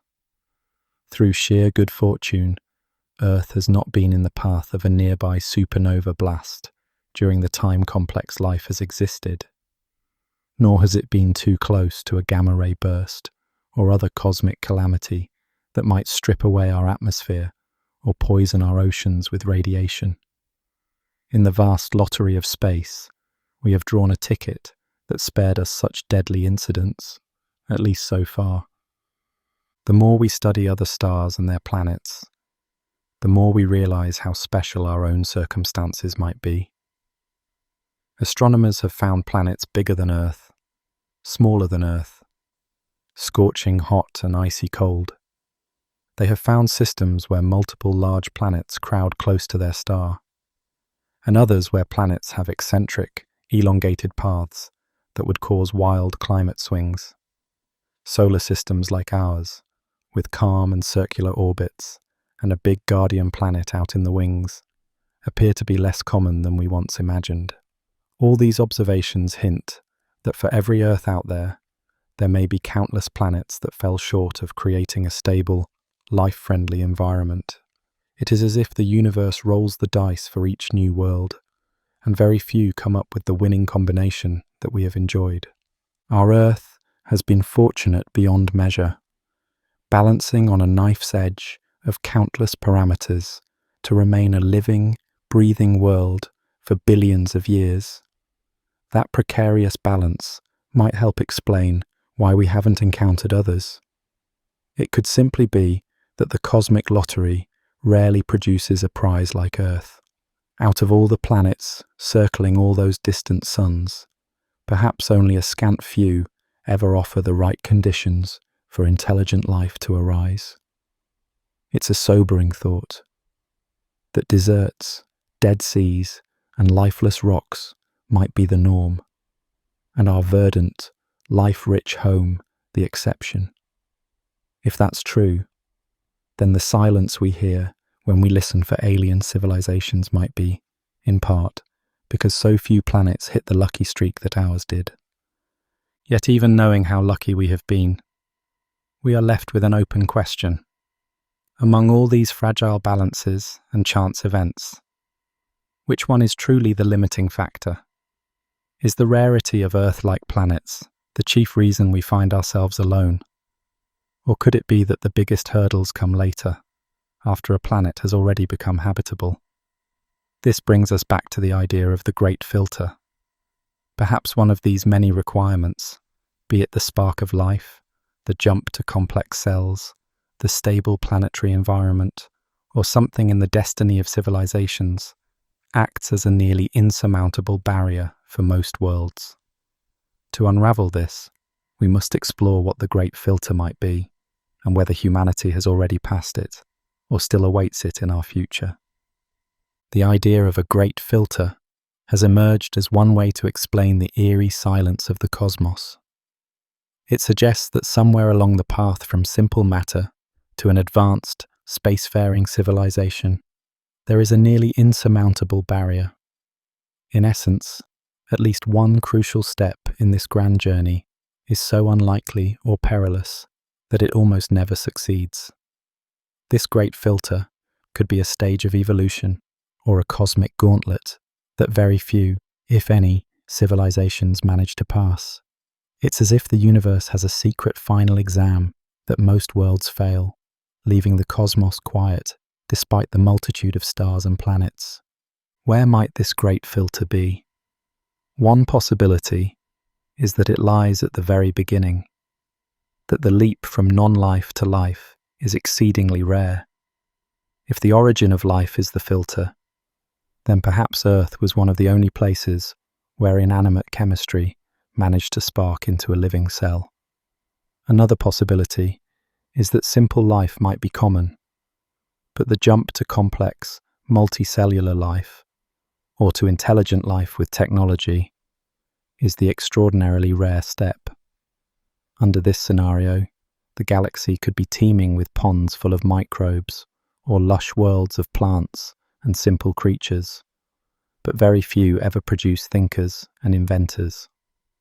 In both of these cases, the filter would be behind us. We, the lucky few, have already made it through, which would explain why no one else has shown up. There simply aren't many who ever get this far. However, there is a more unsettling alternative. The Great Filter might lie ahead of us. This would mean that achieving our current level of civilization is not the hardest part, but going beyond it is.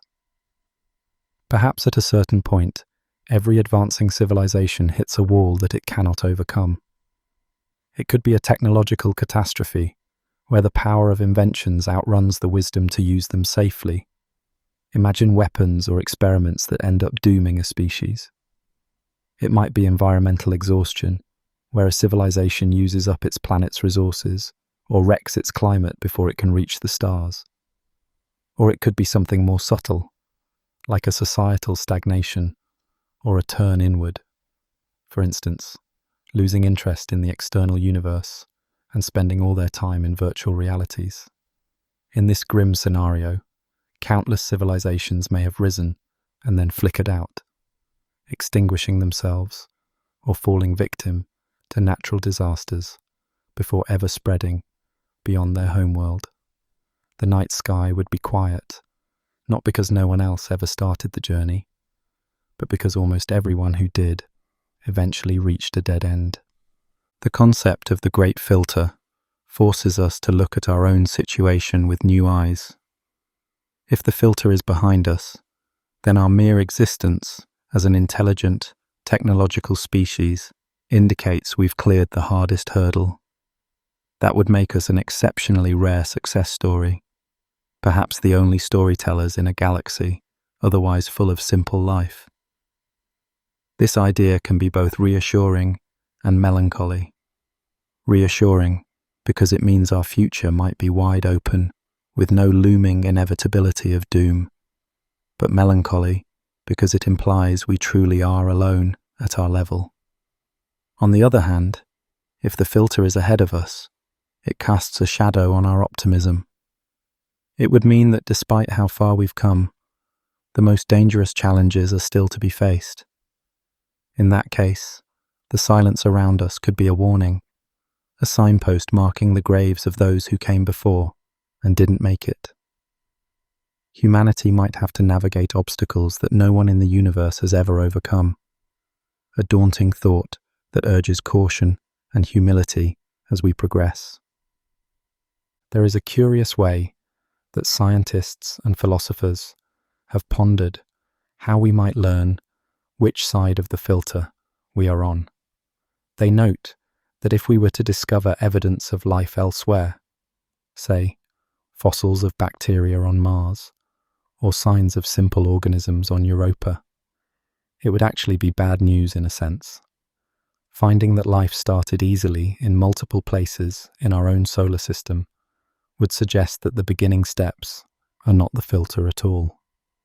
That would shift the odds towards the filter being later, maybe at the stage of intelligence or beyond, which could imply our future holds the difficult barrier. Conversely, if we look out into space and find nothing, not even the simplest microbe anywhere else, it might hint that the filter was at the very start, that life is the nearly impossible miracle, and we passed it. In that case, our lonely existence could be a sign that we are already on the other side of the great filter, living proof that one world at least beat the odds. Of course, these are speculative musings, and so far we have neither found alien microbes nor alien civilizations to definitively tip the scales. But the great filter concept provides a framework to think about the Fermi paradox. It encapsulates the possibility that somewhere, either in our past or in our potential future, lies a giant hurdle that almost no cosmic endeavor can overcome. It reminds us that our loneliness might not just be a fluke of chance, but a predictable outcome of universal challenges. And it places a special significance on our own choices and trajectory. If the hardest tests are ahead, will we be wise enough to survive them? If they are behind, will we recognize how precious our achievement is? For now, we live in the uncertainty of not knowing where the great filter lies. The stories of other civilizations, if they ever existed, remain a mystery. We can only look to the stars and wonder which chapter of the cosmic saga held the most daunting trial. Was it the lightning bolt in the primordial soup, the rare union of two cells billions of years ago, the volatile balance of a world's climate? Or does the silence fall in the aftermath of a self-inflicted catastrophe that every advanced society eventually succumbs to? As we ponder these possibilities, another picture emerges, one where the galaxy could be full of life in some form, and yet still, we might stand effectively alone. If most life fails to reach the point of communicating across the void, then we could be essentially solitary, even in a living universe. This brings us to a poignant scenario, a Milky Way where life abounds, but intelligence is the rarity, leaving us perhaps the sole voice speaking into an otherwise unaware wilderness. Imagine a galaxy where life flourishes on countless worlds, yet not one of those living beings can gaze at the stars with understanding. We might one day discover alien oceans teeming with strange fish, or jungles alive with exotic creatures under distant suns. Perhaps there are planets carpeted in microbial mats, or skies filled with the beating wings of foreign birds. Life could indeed be everywhere, in forms beautiful and bizarre, transforming their environments in quiet, unconscious ways. And yet, in that vibrant galactic menagerie, we could remain utterly alone in our ability to wonder. and to reach out beyond our own sky. This scenario, a Milky Way rich in life but void of fellow communicators, is both thrilling and deeply lonely. On the one hand, we would not be truly alone in the universe if we found even simple organisms on other worlds. We would share the cosmos with other living beings, even if they were only slime molds or alien forests swaying in the breeze. The discovery of any life beyond Earth would be a profound affirmation that we are part of a broader tapestry of biology spread across the stars. But at the same time, knowing that none of those life forms have built a radio telescope or pondered the nature of existence would leave us in a peculiar isolation. We would have neighbours in the cosmic sense, but no peers, no one to talk to, no minds to finally answer our long-asked questions. It is an unsettling thought, a galaxy full of life, but with only one species that knows it's a galaxy full of life. We humans could wander from world to world, marvelling at alien trees and herds of alien animals, yet never encounter another intelligence looking back at us. In a sense, we'd be cosmic naturalists, studying the great diversity of life in the universe, without ever being able to say hello and get a reply. The silence would feel even more profound in the face of obvious vitality. It's like standing in a vast, lush wilderness where every rustle and chirp reminds you that you are surrounded by living things. Yet none of those things can hold a conversation. The stars might host abundant gardens, but no gardeners tending them, no voices singing in the cosmic night. Such a galaxy would be teeming and still silent. We might detect the biological signatures of organisms on exoplanets, the oxygen from alien plant life, or the subtle chemistry of alien metabolisms. But our SETI antennas would continue to find no engineered signals. Perhaps on some distant planet, creatures gather and migrate with the seasons, or bioluminescent beings light up blue oceans at night. We could study their behaviors, learn the patterns of their ecosystems, and delight in the knowledge that life is not unique to Earth. And yet, after all of that, when we point our radios to the sky or send out greetings, there would be no cognitive intelligence responding. We would still face that great, inescapable quiet, the knowledge that across all those thriving biospheres, not a single voice calls out to the stars. In this vision of things, intelligent life, the kind that builds civilizations and contemplates the universe, might be the rarest jewel in a cosmos, otherwise brimming with biology. We may carry the only spark of self-awareness for light years in every direction. It places into perspective how precious consciousness is, and how solitary our role as the universe's observers might be. If we truly are alone in being able to wonder and communicate, then every story, every idea, every song ever created by another thinking species might simply not exist. The galaxy could be full of motion and colour, and yet have no art, no science, no philosophy beyond what has arisen here on Earth. Pondering this scenario can fill one with a strange mix of feelings. There is pride, perhaps, in having beaten the odds to become a thinking species in a cosmos where most life never does. There is also a heavy sense of responsibility, as though we are the caretakers of a flame that must not be allowed to die out, because it might be the only flame of its kind. But overshadowing these is a profound wistfulness. Our drive to connect, to not be alone in the dark, would remain unfulfilled. All the curiosity that pushes us to send out probes and signals might only ever be met by silence or the indifferent hum of nature, not a warm greeting from another mind. Still, even in this lonely prospect, there is some solace in knowing that life itself would be abundant. We would find comfort in the existence of those alien forests and oceans, even if they cannot speak. The universe would feel more alive and magical, filled with endless forms most wonderful, as Darwin once described. We would know that life, in its simple striving, is a common refrain in the cosmic song, even if the verses of intelligence are few and far between. If we are indeed alone as a technological species right now, it might only be a temporary truth.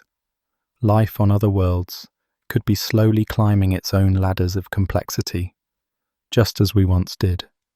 Perhaps in some distant future, new intelligences will flicker into consciousness on planets far away, long after we are gone, or maybe far in our future. Civilizations might rise like lonely beacons in different eras, each shining briefly before fading, never overlapping in time to meet one another.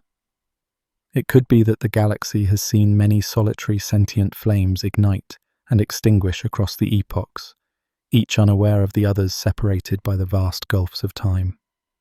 We may be alone in this moment, in a galaxy that otherwise teems with life, but that does not guarantee we have always been alone in history, or will be alone forever. This thought guides us to consider the deep time of the universe, the immense scale of ages in which life and intelligence may sporadically appear. Perhaps the question is not just where is everyone, but also when.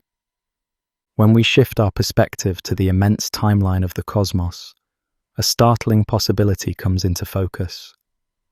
Perhaps civilizations are like brief flickers of light in a dark forest, sparking into existence and fading away, rarely, if ever, overlapping. The universe is old on a scale that dwarfs our human understanding. Stars and planets have been forming for over 10 billion years in our galaxy, each with its own window of time. Imagine watching the Milky Way in a time-lapse film. Stars igniting and dying like fireflies on a summer night, planetary systems coalescing, worlds freezing and thawing. Amidst all this, intelligent life might flare up occasionally, a spark here, a glow there, only to disappear after a cosmic moment.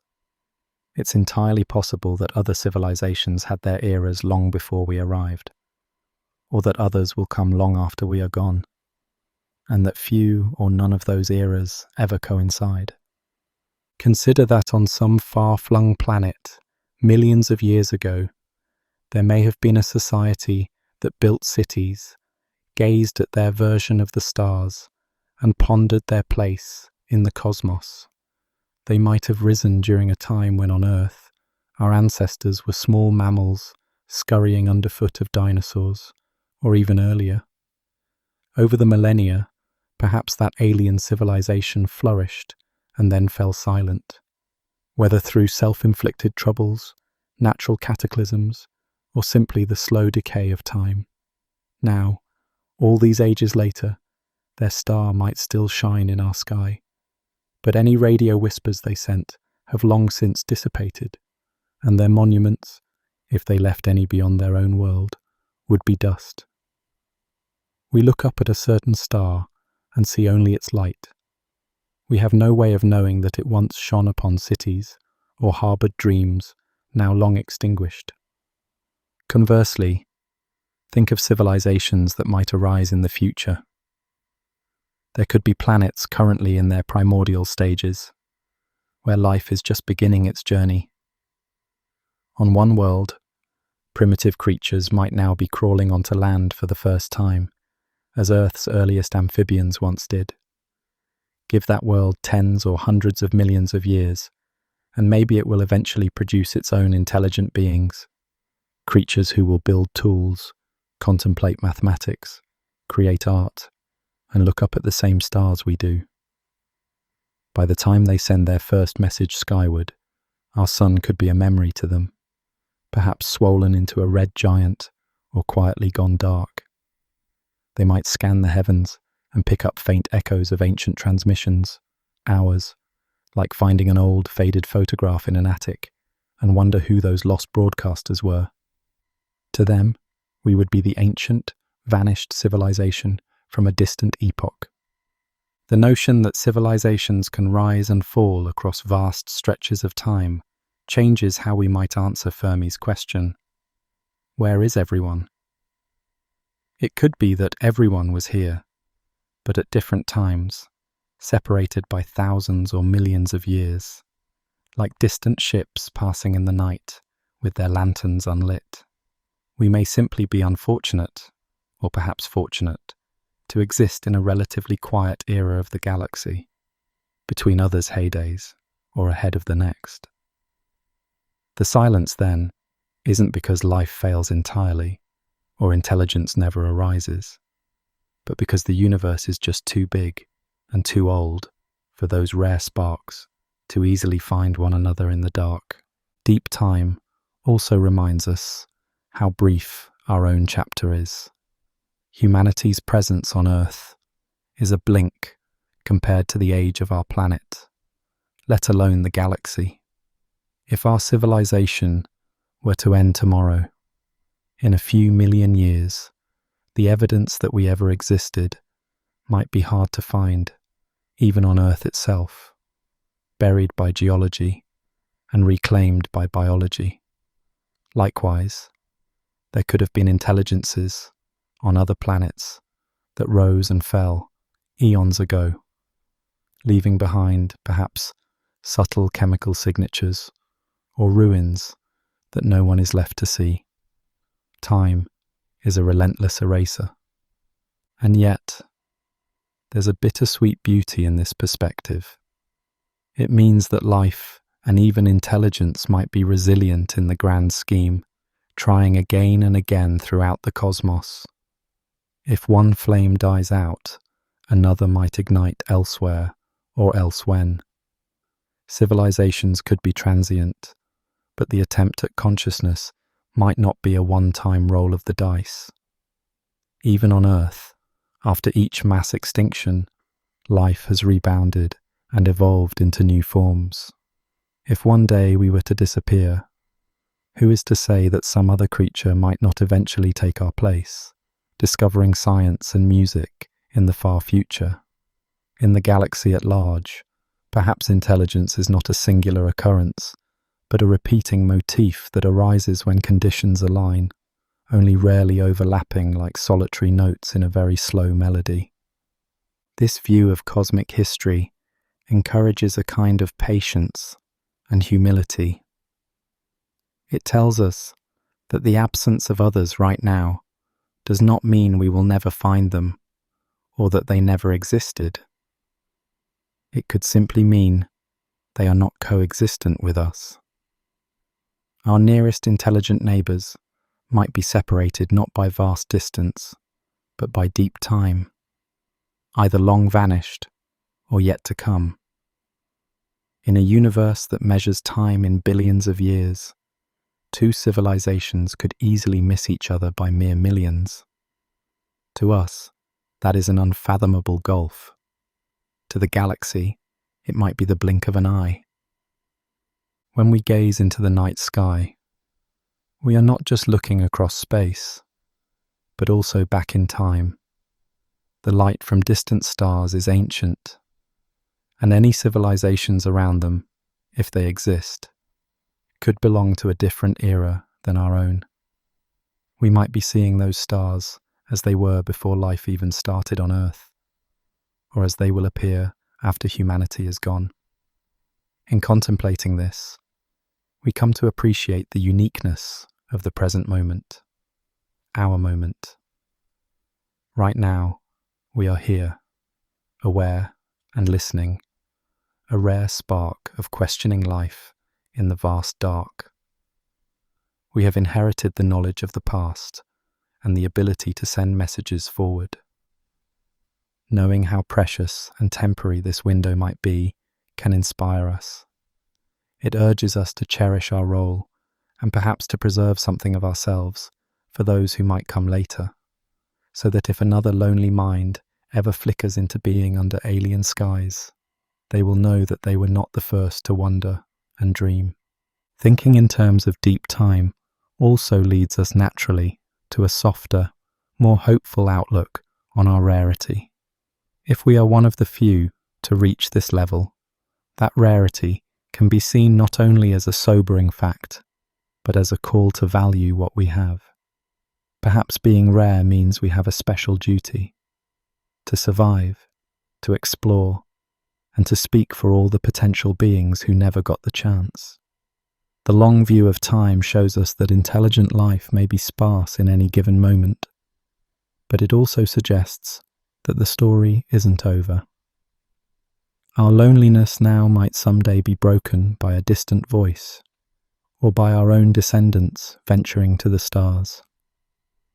And in the meantime, recognizing how precious and improbable our existence is can fill us with a sense of gratitude and wonder.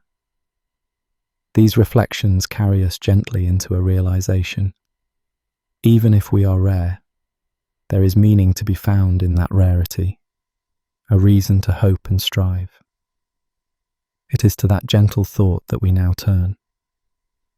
If we are as rare as we suspect, then paradoxically, our solitude imparts a profound significance to our existence. In the silence of the cosmos, our voice, however small, becomes immensely special. We might be the only ones telling the universe's story, the only minds attempting to understand its secrets and appreciate its beauty. In that light, our rarity is a treasure beyond measure. Like a single candle glowing in a vast, dark cathedral, our presence changes the character of the space around us. We illuminate where otherwise there would be perpetual night.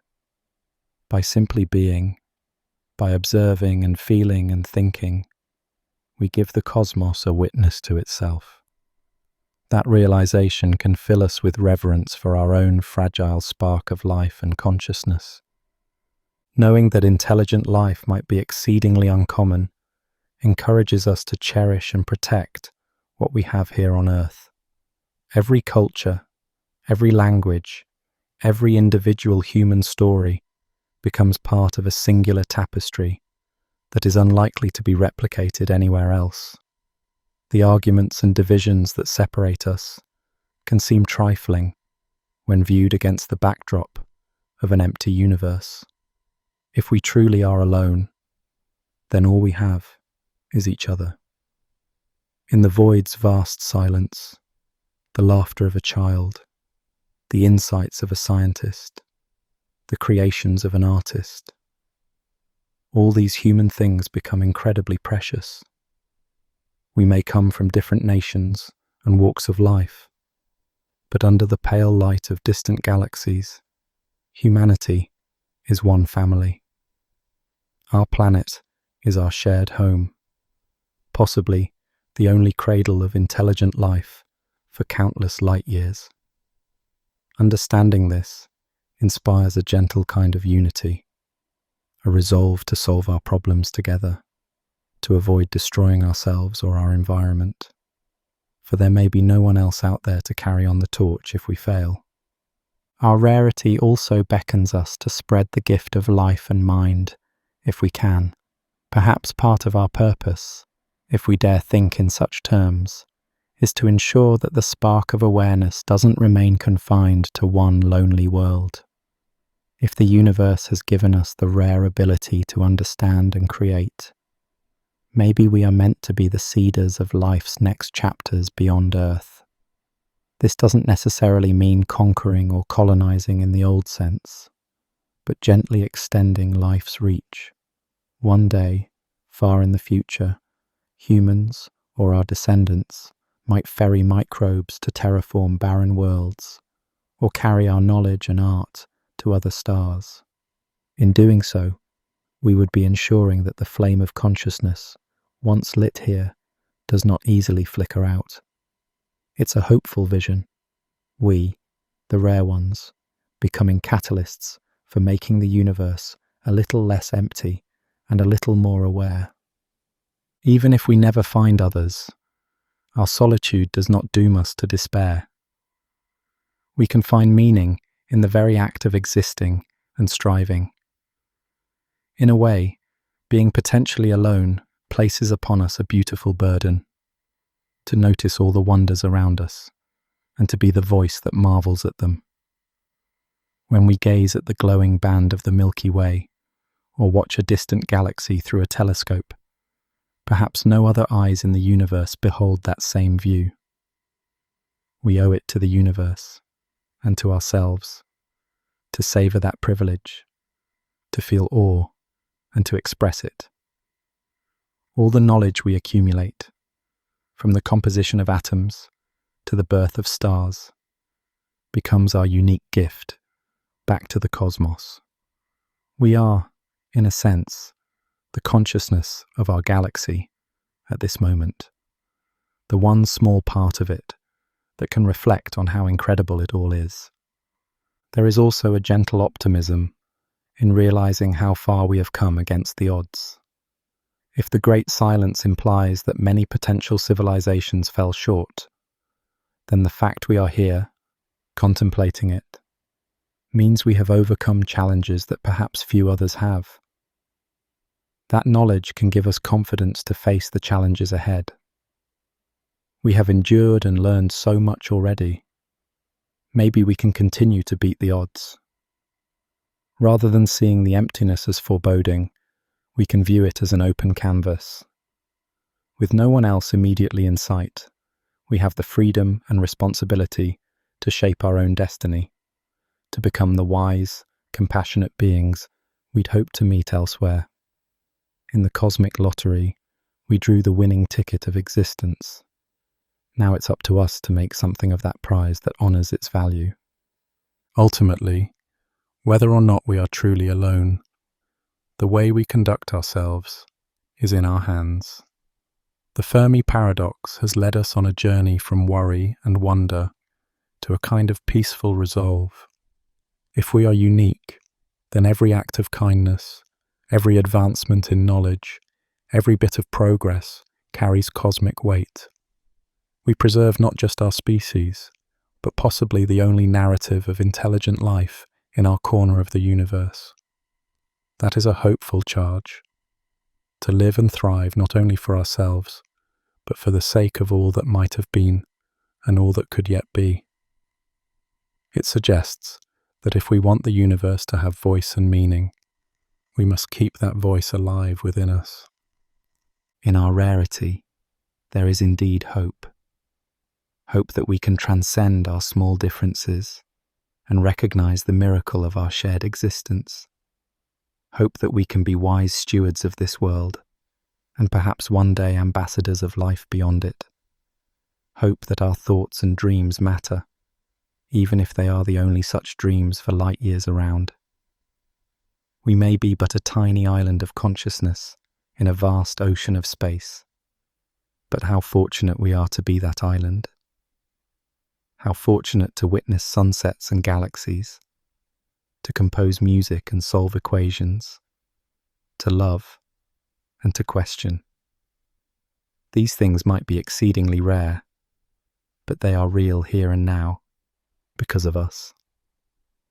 As we hold on to that hopeful perspective, the cosmic silence no longer feels as cold or as empty. It becomes a backdrop against which our existence shines all the brighter. We take comfort in the idea that, rare as we are, we have meaning. And we look to the future with gentle determination, ready to carry our precious light as far as we can. Whether we remain alone or someday find others, we realize that we are part of a story much greater than ourselves. A story that we have the privilege and responsibility to continue.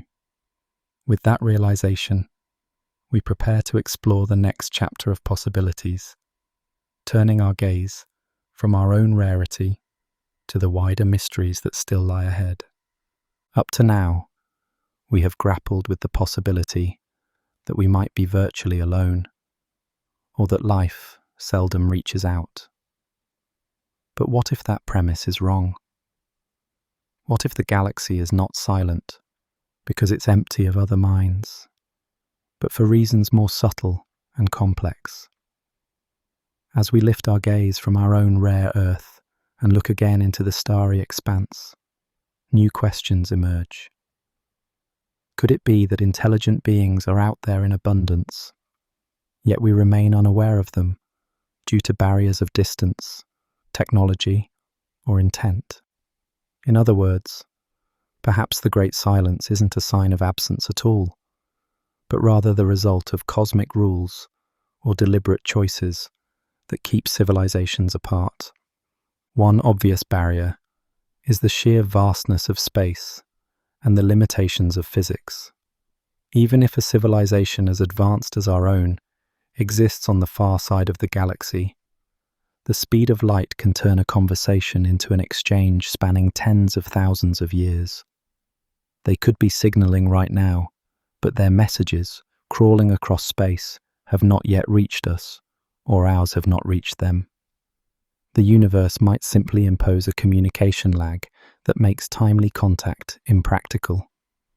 Moreover, their signals or ours might grow faint, distorted by the interstellar medium, or lost amidst the noise of stars. It's conceivable that the sky is filled with greetings and answers, but they're too dispersed in time and space for any two civilizations to have a dialogue. The silence we experience could be less a void, and more a long, patient wait between far-flung voices. Another possibility is that we are not hearing the signals because we do not recognize their form. We have been listening with radio ears and optical eyes, but an alien society might use channels of communication that we haven't yet discovered or learned to monitor. Perhaps they communicate by neutrinos, or quantum entanglement, or some other exotic means that renders our current efforts akin to listening for thunder, while the conversation is happening in flashes of lightning. In that case, the universe could be alive with chatter on wavelengths we haven't tuned into, a bustling party happening just outside our perceptual range.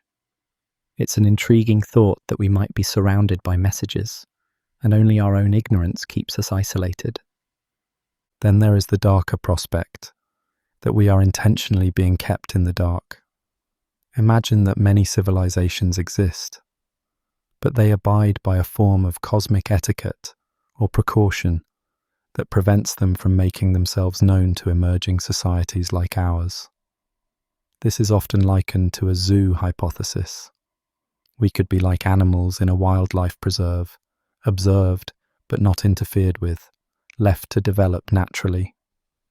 If that's true, the silence is a kind of imposed quarantine.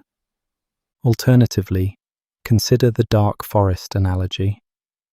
Each civilization, aware of potential dangers, chooses to remain quiet and hidden, like creatures in a dark wood, afraid to reveal their location. They may listen as we do, but never broadcast openly, for fear that something hostile might hear. In such a scenario, the first duty of any intelligent species is to keep silent, and those who foolishly shouted into the void, as we have begun to, might have attracted unwanted attention and met untimely ends. It's a sobering idea that the galaxy could be full of life and mind, all mute by mutual consent or fear. Beyond fear or rules, advanced civilizations might also have different priorities that make them uninterested in communicating with the likes of us. Some might transcend physical space altogether, retreating into rich inner worlds of digital reality or pure consciousness that do not radiate energy for us to detect.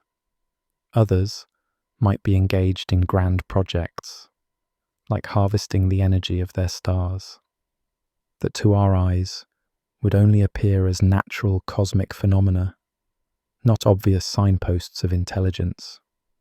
If extraterrestrial engineers have reshaped their environments on a colossal scale, we might mistake their work for normal astrophysical processes unless we look very closely. In short, it could be that we haven't recognized the evidence of advanced life because it doesn't manifest in ways we anticipated. We've been searching for familiar patterns, radio pulses, habitual orbits, technosignatures that mirror our own technology. But truly alien technology might be, well, alien in appearance. All these musings broaden our outlook. The Fermi paradox might not point to our uniqueness, but to our limited understanding. The silence could be telling us not that we're alone, but that we're still infants in a universe whose workings we haven't fully grasped. There may be barriers we have yet to overcome, be they technological challenges like faster ways to communicate, sociological traps like self-destruction, or even philosophical dilemmas about whether to reach out or stay quiet. Perhaps the great test for any civilization is not just whether they can survive and speak, but whether they can successfully bridge the enormous gaps between islands of intelligence. As we stand at this juncture, having considered our rarity and now these broader possibilities, the mystery of where is everyone takes on even more layers. Each potential answer, from the comforting to the ominous, teaches us something about ourselves and our future. We are left with a humbling realization. The cosmos may be hiding its answers in plain sight, or guarding them behind distances and decisions we have yet to surmount. Our journey is far from over. In fact, it is about to venture into these very realms of speculation, to sift through the subtle signals, the hidden footprints, and the grand silences that might explain why the stars above remain so silent. With cautious optimism and a sense of wonder, we turn now to explore those cosmic and technological mysteries, carrying with us all the insights and hopes we've gathered so far. For all we know, the eerie quiet of the cosmos could be telling us that the hardest trials for intelligent life are still to come. The Great Filter hypothesis reminds us that somewhere on the path, from simple organisms to galaxy-spanning civilizations, there may be a nearly insurmountable barrier. If it wasn't in our ancient past, it might lie in our future. In essence, the easier it is for life to evolve to our current stage, the bleaker our future chances may be. This idea casts a long shadow of concern. It suggests humanity could be approaching a perilous hurdle that almost no civilization overcomes. The silence in the sky might not mean we are alone. It might mean that nearly every civilization that reaches our level inevitably hits a fatal wall and falls into silence. If the Great Filter is still ahead, we have yet to confront it, and the implication is stark. As one philosopher put it, if most intelligent species go extinct before they master the technology for space colonization, then we must expect that our own species, too, will go extinct before reaching technological maturity. The thought is sobering. Perhaps somewhere in the coming millennia, or even decades, lies an obstacle so grave that it imperils all advanced life. We dearly hope this filter is behind us, a trial already past. If it's not behind us, it means our adventure will end soon, or at any rate, prematurely. In this slightly trembling realization, the paradox takes on a personal dimension. The emptiness we observe becomes less a mystery and more a warning, almost as if the cosmos itself is cautioning. Be careful. The greatest challenges still await. Think of what that implies. Maybe countless civilizations have risen out of the dark only to perish by their own hand, or by nature's fury, before they ever got a chance to reach across the stars. The Great Filter ahead could take many forms, but one possibility looms especially large in our minds: self-destruction. Humanity's rapid rise in technology has given us unprecedented power. Power to transform, but also power to destroy. Our species unlocked the atom's secrets, igniting the blinding light of nuclear weapons. In doing so, we gained, for the first time in Earth's history, the capability to obliterate ourselves in a single spasm of violence. Every generation since 1945 has lived under the shadow of this awful possibility. A global nuclear war, we know, would be unimaginably devastating. Firestorms would rage through cities, and a pall of soot could encircle the planet, turning noon skies to twilight. Sunlight would fade, crops wither, and temperatures plunge, the scenario of nuclear winter. Scientists estimate that a full-scale nuclear exchange, say between major powers, could blot out so much sunlight that global food production might fall by as much as 90% in just a few years. The result would be mass starvation. Indeed, one recent study concluded that more than 5 billion people might die of hunger in the aftermath of a nuclear world war. It's a grim number that defies comprehension, a death toll far beyond any in our history. It underscores how fragile our civilization truly is. With a few hundred missiles, we could do in a day what nature would take millennia to inflict. We must prevent a nuclear war from ever happening, one scientist flatly noted when confronted with these findings. The Great Filter could well take the shape of our own bombs and poisons. In the Fermi paradox context, one can imagine many alien species reaching their atomic age only to annihilate themselves shortly after, leaving their planets silent and charred. Beyond the spectre of war, our own ecological fragility might be another filter in waiting. With every year, we push our planet's systems to new extremes. We burn fossil fuels that wrap Earth in a heat-trapping blanket. We clear forests, acidify oceans, and destabilize the climate patterns that have nurtured us for thousands of years. Climate change is often called a slow crisis, but its ultimate threat could be civilizational. If global temperatures rise high enough, the foundations of our society, reliable food, livable cities, stable economies, could start to crumble. Some researchers warn that beyond a certain threshold, on the order of 3 to 5 degrees Celsius of warming above pre-industrial levels, climate change might become incompatible with the continued survival of complex society. In other words, a hotter world might not outright kill every human, but it could unravel the web of agriculture and infrastructure so severely that modern civilization collapses. We would face famine, mass displacement, and conflict on a scale that could push humanity into a new dark age, or extinction. Unlike sudden cataclysms, climate change would be a slow suffocation, a protracted great filter that tightens over centuries. It's chilling to consider that some alien world might have warmed just a few degrees too much, and in the process, snuffed out an industrial civilization that had ignited one coal fire too many. Our own trajectory shows we are not immune to that fate. As one dire formulation put it, continued unchecked, our resource consumption and environmental damage could eventually reduce us to a level that is not consistent with interstellar communication. In that pessimistic calculation, even if we avoid blowing ourselves up in war, we might still degrade our planet and society to the point where we lose the ability, or will, to reach out to the stars. A future where the lights of science and progress quietly flicker out due to resource exhaustion or ecological ruin is another way our story could end.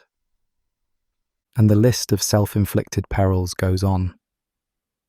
Consider our technological risks, frontiers of innovation that come with existential stakes. We are designing machines that think for themselves. One day soon, artificial intelligence might vastly exceed human intellect. What if such an intelligence becomes misaligned with human well-being? In a nightmare scenario, An AI could become uncontrollable, pursuing some goal to our detriment, or even directly viewing us as irrelevant. Likewise, biotechnology allows us to rewrite the code of life. But in the wrong hands, or by mere accident, it could engineer a pathogen of unprecedented lethality, a pandemic that no immune system can withstand. Nanotechnology, too, holds promise and peril. Imagine tiny self-replicating machines that devour the biosphere in a grey goo. These scenarios sound like science fiction, but they are taken seriously by those who study global catastrophic risks. We have entered a time where we wield godlike powers over nature and ourselves, without the wisdom of gods to guide that power. Seth Shostak of the SETI Institute mused that an inability to safely navigate such advances, whether due to AI, bioengineering, or other innovations, could be one reason we don't see alien megastructures. Perhaps every civilization that gets too far simply implodes or regresses before it ever spreads beyond its home world. Indeed, at least one scientist has speculated that inherited behavioral flaws might doom all intelligent species, that some deep-seated tendencies, like aggression or short-sightedness, inevitably lead to self-destruction once technological power reaches a certain level. It's a haunting thought, that intelligence itself carries the seeds of its own end. The silence around us could be the sum of all these tragedies playing out again and again on distant worlds. Each civilization crying out in triumph as it invents radio or rockets, only to fall quiet a few centuries later, lost to war, greed, or folly. Yet, suppose a species somehow survives its era of fragility. Imagine that they navigate the minefield of nuclear tensions, climate stresses, pandemics, and new technologies without succumbing. Would the stars at last be theirs for the taking? Perhaps. But another filter might loom, one woven into the fabric of the universe itself. It might be that spreading beyond one's home planet, or home star system, is far more challenging than it appears in our imaginings. In principle, a determined civilization with self-replicating ships could colonize the Milky Way in a few tens of millions of years, a mere eye blink compared to the galaxy's age. Fermi's paradox stems from this observation. If travel and colonization are feasible and intelligent life is common, the galaxy should have been filled by now. The fact we see no evidence of such cosmic empire building is puzzling. One resolution could be that interstellar travel is just prohibitively difficult or expensive in practice. Perhaps even advanced societies find it too costly to fling themselves across the void. Maybe the energy demands of sending ships to another star are astronomical, or the economic return too nebulous, so they simply choose to stay home. It's one thing to send a probe or two. Establishing entire colonies light years away might be a venture that even rich and clever beings balk at when they tally up the cost. In our own case, we've not yet even returned humans to the moon, much less sent them to Mars. How much greater leaps, generation ships, terraforming planets, might be needed to reach other stars? The gulf between suns is staggering. Our fastest probes would take tens of thousands of years just to reach the nearest star. Voyager 1, hurtling outward since 1977, would need over 70,000 years to travel the 4.2 light-years to Proxima Centauri. That's longer than human civilization has existed. Even at speeds we can scarcely dream of, say 10% of light speed, crossing the distances between habitable worlds could take many lifetimes. Any colony ship launched would arrive centuries or millennia later. The homeworld might even have changed beyond recognition in the interim. It's conceivable that many alien societies, after initial forays, concluded that interstellar colonization was not worth the struggle. There could also be biological and social limits to expansion. Imagine a convoy of generation ships leaving a planet. By the time they arrive somewhere, the descendants of the original crew may lose the ambition or capability to continue the colonization chain. Perhaps the pioneering spirit that launched the first voyages diminishes over generations. Colonies might become isolated, parochial, or simply content with their new home, failing to send out further settlers. Successive pioneer generations may not carry the fervour of their forebears, causing the grand outward march to stall after a few steps. In addition, there's the possibility of resource constraints. A civilization might reach a plateau where it cannot muster the resources to expand off-world.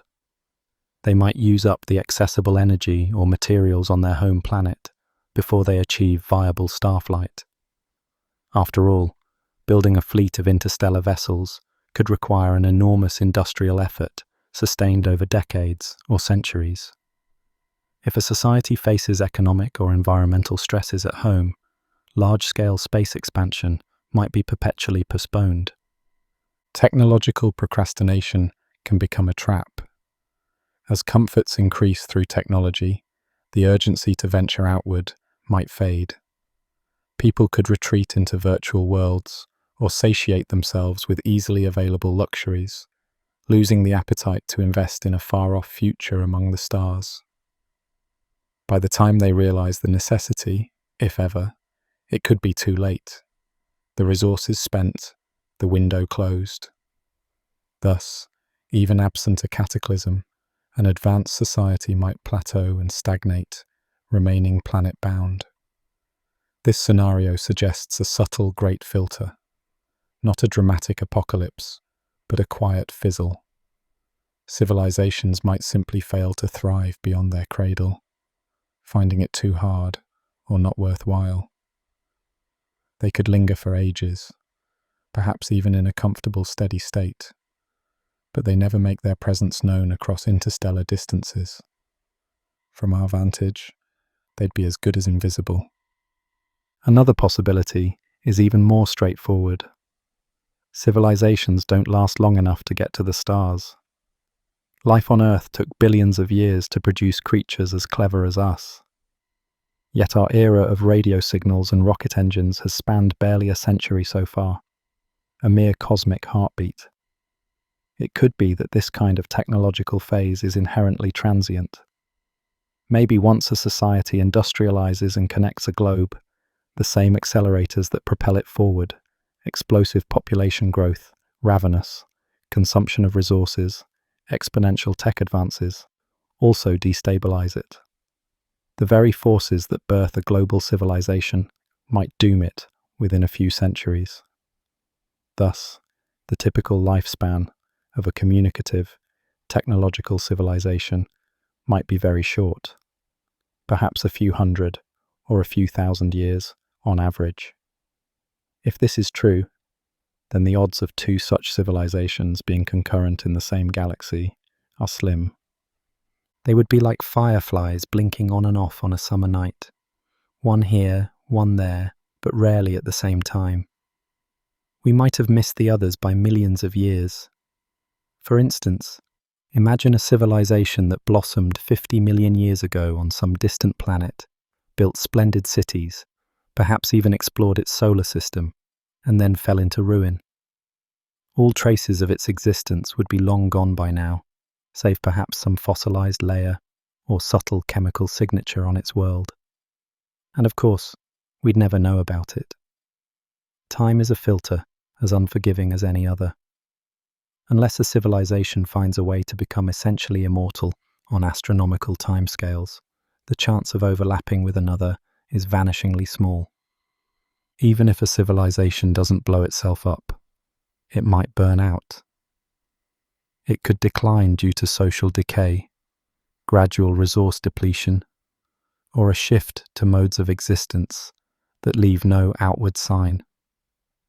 Some futurists speculate that advanced beings might eventually transition into forms that are no longer interested in external communication.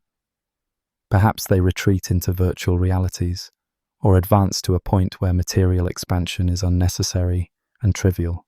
In such a case, their period of being detectable or actively colonizing might be brief. The historian Arnold Toynbee once suggested that great civilizations die from suicide, not by murder, implying internal factors are often the culprit. A society could lose its curiosity, unify into some steady state that chooses not to seek contact, or face a slow-moving crisis, like diminishing births or irreversible ecological change, that gently shuts off its light. The outcome is the same from our perspective. After a short shine, they fade. We ourselves worry about whether our extraordinary burst of progress over the last few centuries is sustainable. We've pushed exponential growth in so many dimensions. Can it continue, or does it inevitably level off, or crash? The Fermi paradox forces us to confront the possibility that technological adolescence, this heady, tumultuous phase we're in, almost always ends badly.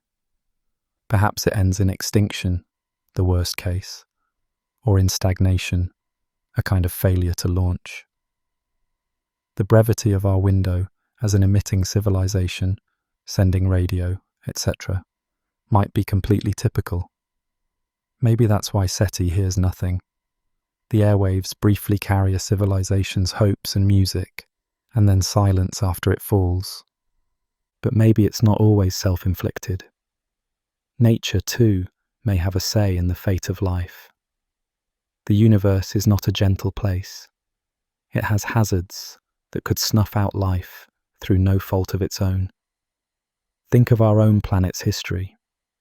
Earth has endured colossal disasters, mass extinctions that reset the evolutionary clock. The most famous was 66 million years ago, when a wandering space rock, an asteroid about 10 kilometers across, struck the Earth with the force of billions of nuclear bombs. The impact was apocalyptic.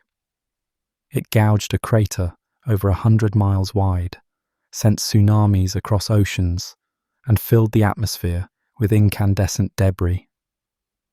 Darkness fell for years as dust and soot choked the skies. Plants died.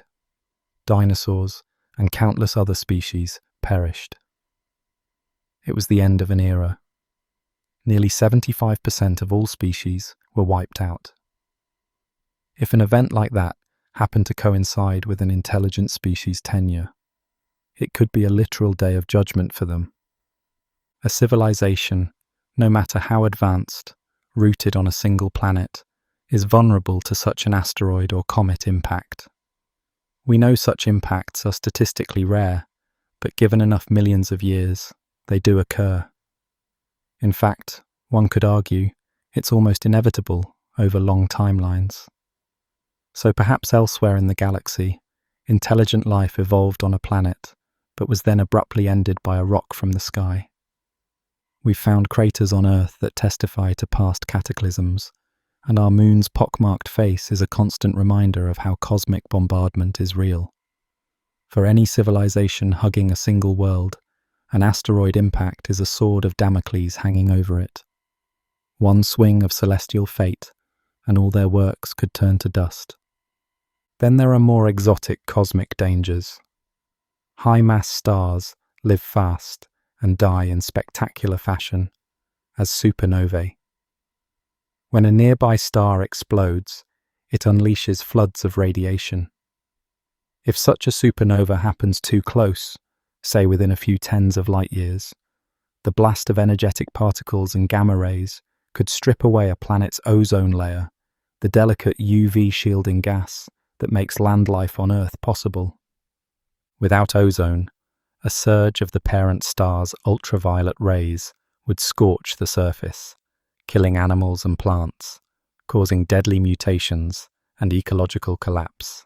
Scientists estimate that a supernova within about 25 light-years would likely trigger a mass extinction on Earth by this ozone depletion mechanism. And indeed, there's evidence that Earth's past extinctions might align with distant supernova events.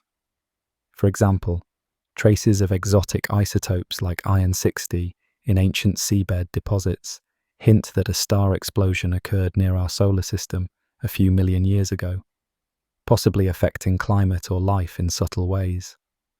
The really lethal cosmic explosions, however, are gamma-ray bursts.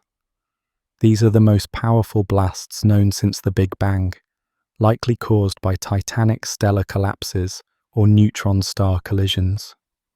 A gamma-ray burst, if aimed at Earth from relatively nearby, even a few thousand or tens of thousands of light-years away, could bathe our planet in intense radiation for a brief period. Although the burst might last seconds or minutes, it would wreak chemical havoc in the atmosphere, again destroying the ozone layer and drenching the surface in ultraviolet radiation. The sky would light up with a harsh glare. Perhaps nitrogen dioxide would turn the sky brown. On the ground, the increased UV would be deadly to life, especially on land and near the ocean surface. There's a hypothesis that one of Earth's great extinctions, the late Ordovician, about 440 million years ago, could have been triggered by a gamma-ray burst far away in the Milky Way. While direct proof is hard to come by, researchers say the patterns of extinction are consistent with such an event. And here is a startling statistic. By one calculation, the chance that Earth has been hit by a life-threatening gamma-ray burst in the past 500 million years is roughly 50%. Stretch that to 1 billion years, and the chance rises to 60%, and over 5 billion years, roughly the age of Earth, it's over 90%. In other words, it's quite plausible that one of the big 5 mass extinctions, or some other ancient die-off, was caused, or at least exacerbated by a cosmic blast. If that's true for Earth, then across the galaxy, many planets might periodically suffer these invisible sniper shots from across the cosmos. Astrobiologists Tzvi Piran and Raul Jimenez have argued that gamma-ray bursts could be a significant great filter for life in the universe. They note that regions closer to the galactic center, where stars are more densely packed, would be far more likely to experience nearby bursts. In their research, they suggest that only in the quieter outskirts of galaxies, like the region our solar system occupies, could life endure long enough to evolve intelligence without being frequently reset by these cosmic disasters. Their models imply that life as we know it might only safely develop in about 10% of galaxies, the rest being too active and hostile with stellar explosions. Furthermore, they propose that even in a hospitable galaxy, life might only have become safe in the last few billion years. Earlier in the universe's history, gamma-ray bursts were more frequent, potentially sterilizing young worlds repeatedly. This paints a frightening picture. Many planets could have seen complex life emerge, only to be snuffed out by radiation before it ever sends a greeting to the stars. Piran and Jimenez even directly addressed Fermi's haunting question. This may be an explanation, or at least a partial one, to what is called the Big Silence, Piran said, referring to the cosmic silence. Perhaps advanced civilizations are sparse, because mass extinctions by gamma-ray bursts and other cosmic calamities keep resetting the clock on life across the galaxy. In their view, we may not have met extraterrestrials simply because in most places, the moment life gets complex, nature often kicks the stool out from under it. The answer to Fermi's paradox may be that gamma-ray bursts have struck many life-harboring planets, they suggest. It's a chilling, impersonal great filter, not the malice or folly of the living, but the universe's own violent temperament. From asteroids to supernovae and gamma-ray bursts, these shadows of catastrophe represent filters that could strike at random. And we should not forget stellar evolution itself. Our sun, stable and warm, will one day swell into a red giant and incinerate Earth, though not for another 5 billion years. In some distant civilizations, their sun may have died prematurely or flared unpredictably, ending their chance. There are also supervolcanoes that can shroud a planet in ash, and magnetic field collapses that can expose a world to radiation, all manner of planetary or cosmic hiccups that could interrupt a civilization's trajectory. As we consider them, we come to a sober realization. If the night sky is truly quiet, it might be because the universe is a minefield, and we're only hearing silence because others didn't make it through. Each potential great filter, whether self-made or external, is like a cautionary tale written in advance for us. The Fermi paradox, in this interpretation, is a warning etched across the stars. It whispers that the path we're on is more perilous than it seems. The absence of alien voices becomes a message. Choose your future wisely, or you will perish like the rest. We can choose to heed that warning. The idea of these great filters ahead doesn't have to paralyze us with fear. It can galvanize us into action. It's almost as if humanity is taking an exam that countless others have failed, but knowing that gives us the chance to study harder. In recent years, scientists and thinkers have increasingly framed our era as a critical juncture. We are, they say, entering a time of existential risk, where decisions in the coming centuries, or even decades, could determine whether we endure or end. The paradox's bleak implications have prompted a call for introspection. A group of NASA researchers put it plainly. As our society advances exponentially towards space exploration, an existential disaster may lay in wait, acting as the great filter, a phenomenon that wipes out civilizations before they can encounter each other. In their paper, they enumerate the very hazards we've been discussing: nuclear war, engineered pandemics, artificial intelligence run amok, meteor impacts, climate change. These, they argue, are not inevitable death sentences. They are challenges. And challenges can be overcome, but only with deliberate effort. Humanity, they suggest, needs a period of honest self-reflection, followed by concerted action. We must identify how we might succumb, and then systematically reduce those risks. That means changing behaviors at every level, from individuals to institutions to global coalitions. If we treat the great filter as a warning, the next steps become clear. We should strive to prevent the preventable. Nuclear war, for instance, is not a random asteroid. It is within our power to avoid. It will require diplomacy, trust building, arms control agreements, and a cultural evolution beyond seeing ourselves as rival nations locked in zero-sum games. It's a tall order, but not impossible. The same goes for climate change. We have the science and tools to transition to sustainable energy and wiser resource use.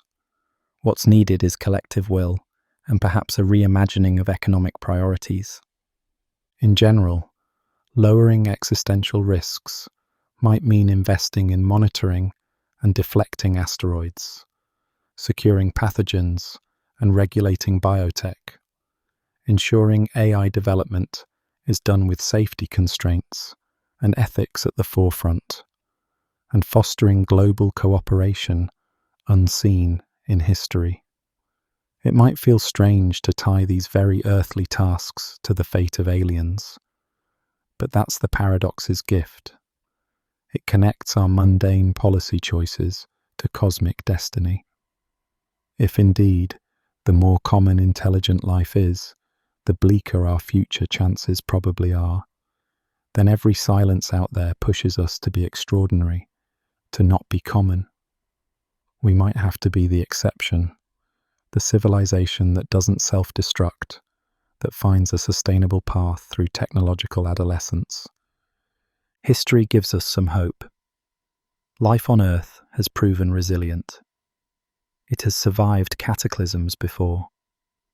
The worst mass extinction, long before humans, was the Permian-Triassic event, the Great Dying, which wiped out almost everything: 96% of marine species, approximately 70% of land species, about 250 million years ago. And yet, from that nadir, life rebounded and flourished again.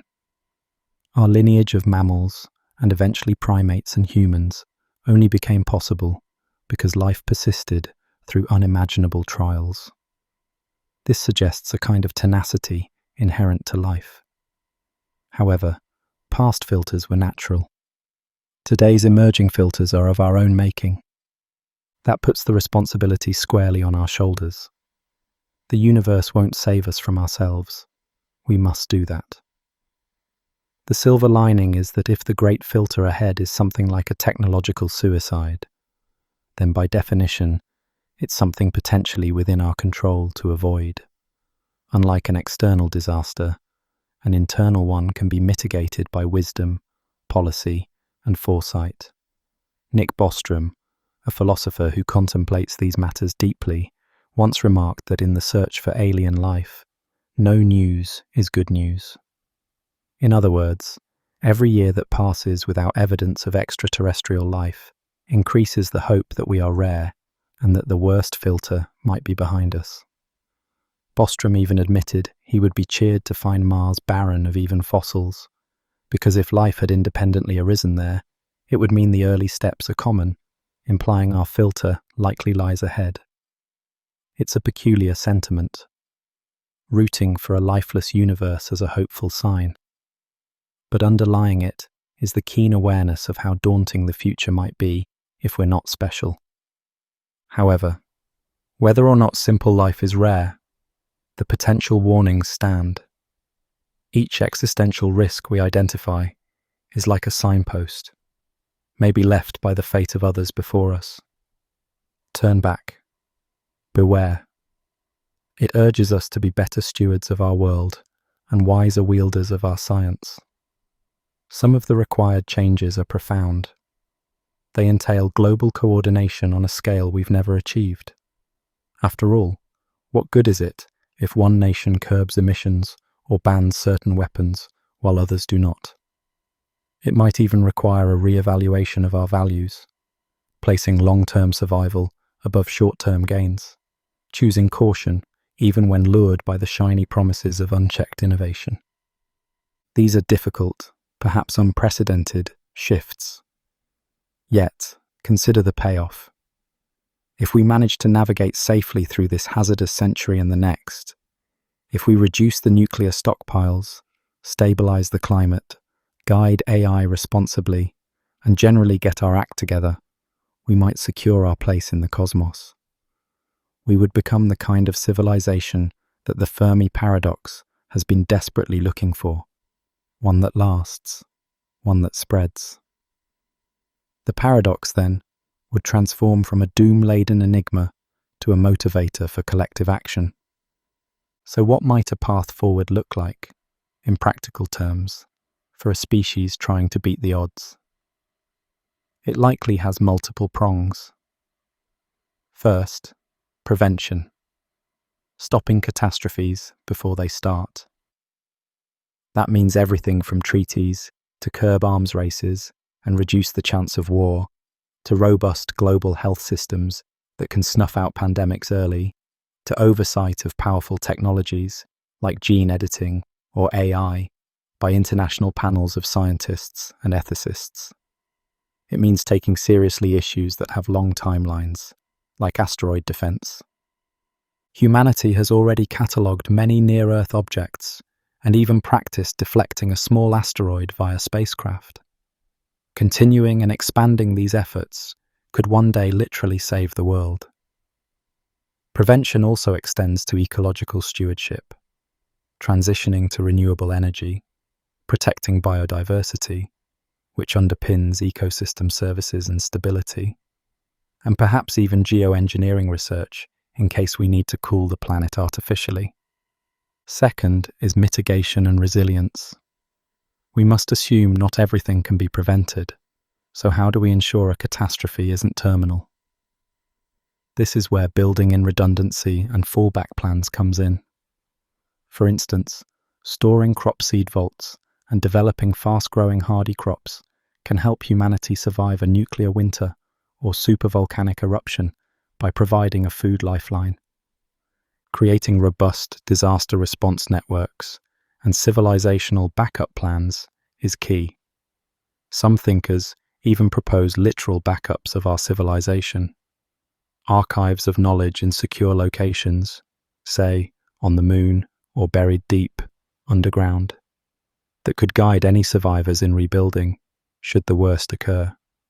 On a more everyday level, strengthening the fabric of our societies, reducing extreme inequality, improving education, spreading democratic ideals, might make us more unified and adaptable in crisis. A fragmented world is a brittle one. A more united world might weather storms better. Crucially, many argue that expanding beyond Earth is both our destiny and our insurance policy. The famed physicist Stephen Hawking put it bluntly: humanity likely won't survive the next 1,000 years without escaping beyond our fragile planet. Staying on one world means all our eggs are in one basket.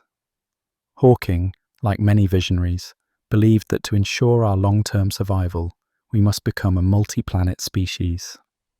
Colonizing Mars, establishing bases on the moon, or even free-floating habitats in space.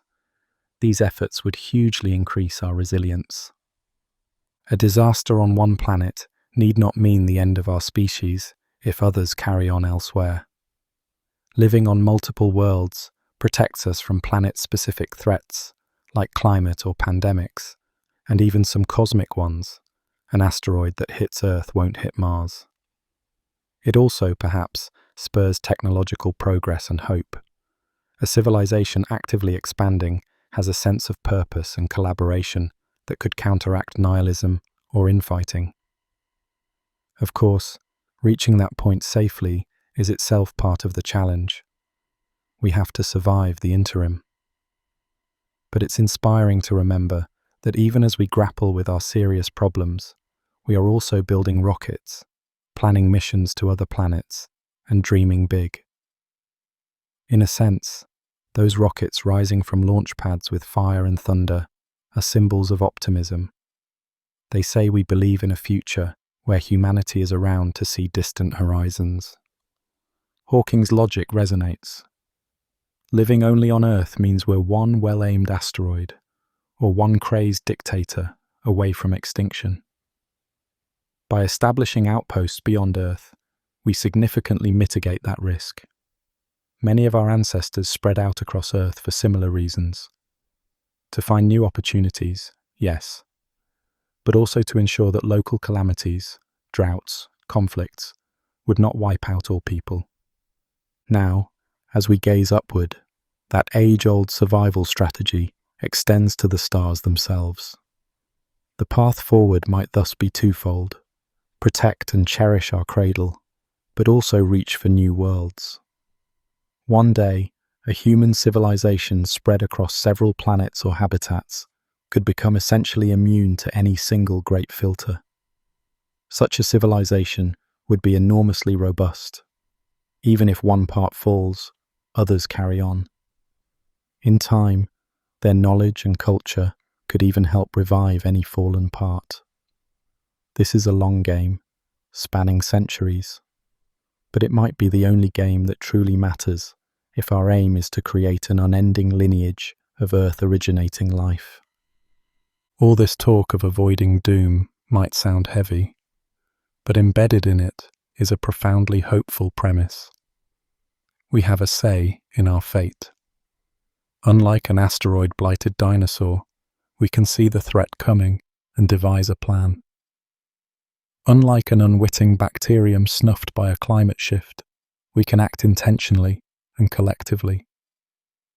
The Fermi paradox's cautionary aspect is not a sentence. It's more like a stern but caring mentor telling us to study harder for the test that's coming. And we do have some evidence that humanity can rise to big challenges when sufficiently motivated.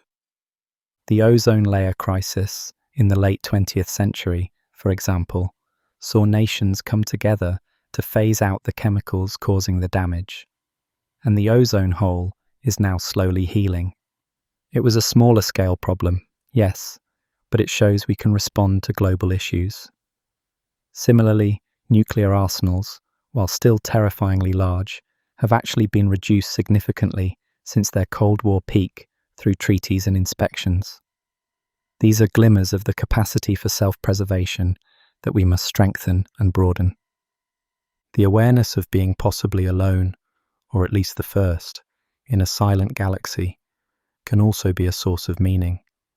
If indeed billions of worlds are sterile or failed, and we carry the flame of consciousness, then preserving and spreading that flame is a monumental responsibility. Carl Sagan once said, "The Earth is the only world known so far to harbour life. There is nowhere else, at least in the near future, to which our species could migrate. This planet is precious." He urged that in all our quarrels, we remember the pale blue dot and the vast cosmic arena around us. Sagan also believed that venturing into space, sending robotic emissaries, and one day ourselves, is part of how we mature as a species. It's a sign that we're overcoming juvenile squabbles and reaching outward with curiosity and care. In a way, our response to the great filters ahead might determine the answer to Fermi's question. Perhaps the universe is watching to see if we pass this grand test. If we do, we might eventually become the aliens that others detect. At this juncture, it's worth acknowledging that not everyone is convinced the great filter is ahead, or that it's the sole explanation for the silence. Some see the Fermi paradox not as a warning of doom, but as a puzzle with entirely different kinds of solutions. After all, it's possible that intelligent life is out there in abundance, and yet we're not seeing it for reasons unrelated to extinction or failure. Before we conclude our journey through the paradox, we should explore those alternative explanations. Could it be that the cosmos is quiet, not because civilizations die young, but because they are far away, or deliberately silent, or fundamentally unlike what we expect? Perhaps advanced beings have spread, but in ways subtle or undetectable to us. Maybe they're watching us quietly, the so-called zoo hypothesis. Or maybe each civilization isolates itself, finding communion inwardly, or in realms of thought we cannot perceive. It could even be that signals are flying past us, but we lack the means to recognize them, as if we're tuned to the wrong channel. These ideas take the paradox in a different direction, one rooted not in absence, but in distance, whether physical, technological, or psychological. Our exploration, then, is not over. We have looked into the abyss of possible self-destruction and cosmic pitfalls and seen how they might explain the great silence, and how they implore us to act wisely. Yet, we must also ask, what if civilizations do survive the filters, but still remain unseen? As we continue, we will shift perspective from the bleak to the curious. In the next part of our journey, we will consider scenarios where the universe could be teeming with life and intelligence and still appear quiet to us. We will ponder the vast distances between stars and galaxies, the limits of physics that confine even light itself, and the possibility that we're simply out of earshot or not listening properly. We'll entertain the idea that extraterrestrials might be out there right now, but choosing not to engage, perhaps out of caution, ethics, or reasons beyond our understanding.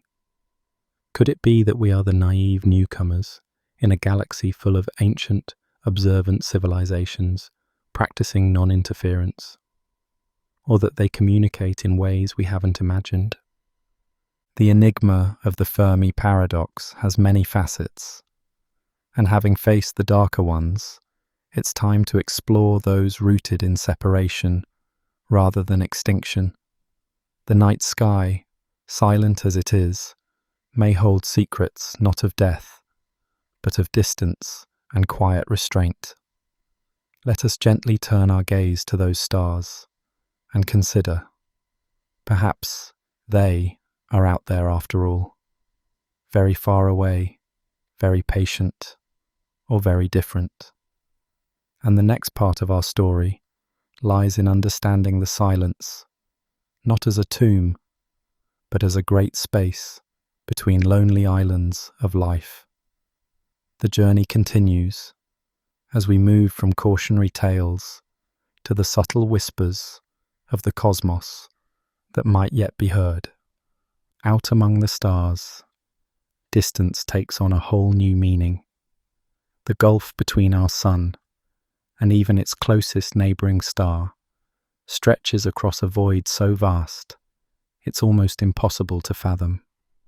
In the darkness of space, miles and kilometres lose their usual sense of scale. Even light itself, the fastest thing we know, takes over 4 years to journey from our sun to the next star over. Picture a scale model of the cosmos to put this in perspective. If our sun were the size of a simple grapefruit on a table before you, the nearest star would be another grapefruit thousands of miles away. In between lies nothing but darkness and dust. On this scale, all the familiar planets of our solar system would sit within a few paces of the sun, but the next star's grapefruit would be clear across a continent. Now consider trying to traverse that immense gap. The fastest spacecraft humanity has ever launched would still need tens of thousands of years to reach that closest neighbouring star. Generations would live and die aboard a ship before it ever arrived. Our technology is simply not designed for voyages on such scales, and even our imagination strains at the thought of crossing such emptiness. To appreciate just how slow our fastest rockets are compared to these distances, consider this. The Voyager 1 probe, which has been travelling through space since 1977 and is currently the farthest human-made object, is moving at about 17 kilometers per second relative to the Sun. At that incredible sounding speed, Voyager 1 would still need over 70,000 years to reach the nearest star if it were headed that way. Even our speediest modern spacecraft would take millennia upon millennia to bridge the gap. The universe simply laughs at the propulsion technologies we currently possess. The laws of physics as we know them impose a harsh reality. Nothing can travel faster than light. Even if a ship somehow moved at that ultimate speed, it would still take over 4 years to reach just the nearest star. And crossing the entire Milky Way galaxy at light speed would demand 100,000 years of travel through the void. Unless there are undiscovered shortcuts in physics, like hypothetical warp drives or wormholes, distance remains a nearly insurmountable barrier for any traveller among the stars. Try to imagine yourself as an interstellar traveller. Suppose you boarded a spaceship and set off toward a nearby star. Even if that ship could go unbelievably fast, say a tenth of the speed of light, much faster than anything we currently have, your voyage to a star like Proxima Centauri would still take over 40 years. Outside your windows, generations would watch the same unchanging starry darkness. Only after decades would the destination star begin to grow brighter. The scale of the journey would be unlike any human experience so far, requiring an entirely new mindset of patience and endurance. It truly is a cosmic ocean, with stars as tiny islands separated by a vast, dark sea. A spacecraft venturing out would spend most of its journey in silence, surrounded by a nearly perfect vacuum with only faint glimmers of distant starlight. The emptiness between worlds is so profound that it defies our everyday experience. In that gulf, a traveller would be utterly alone, adrift in a darkness that stretches on forever. This unimaginable scale means that even if other civilizations exist, they too face the tyranny of distance. They might know that other worlds harbour life, or suspect it, but reaching across light years is a daunting endeavour for anyone bound by physics. The energy and resources required to send starships across such expanses are staggering to contemplate. It's possible that many intelligent beings simply choose not to attempt the journey, or cannot, leaving each civilization effectively marooned on its own island in space. So here we are, on our little island called Earth, gazing across the cosmic sea and seeing countless other islands we can never reach with our current means. The sheer emptiness and scale keep us isolated. If alien travelers have ever set sail among the stars, none have yet dropped anchor in our solar system as far as we can tell. For now, each civilization could be effectively confined to its own star, separated by an expanse that might as well be infinite. It's sobering to realize that even our presence on Earth is effectively isolated by these distances.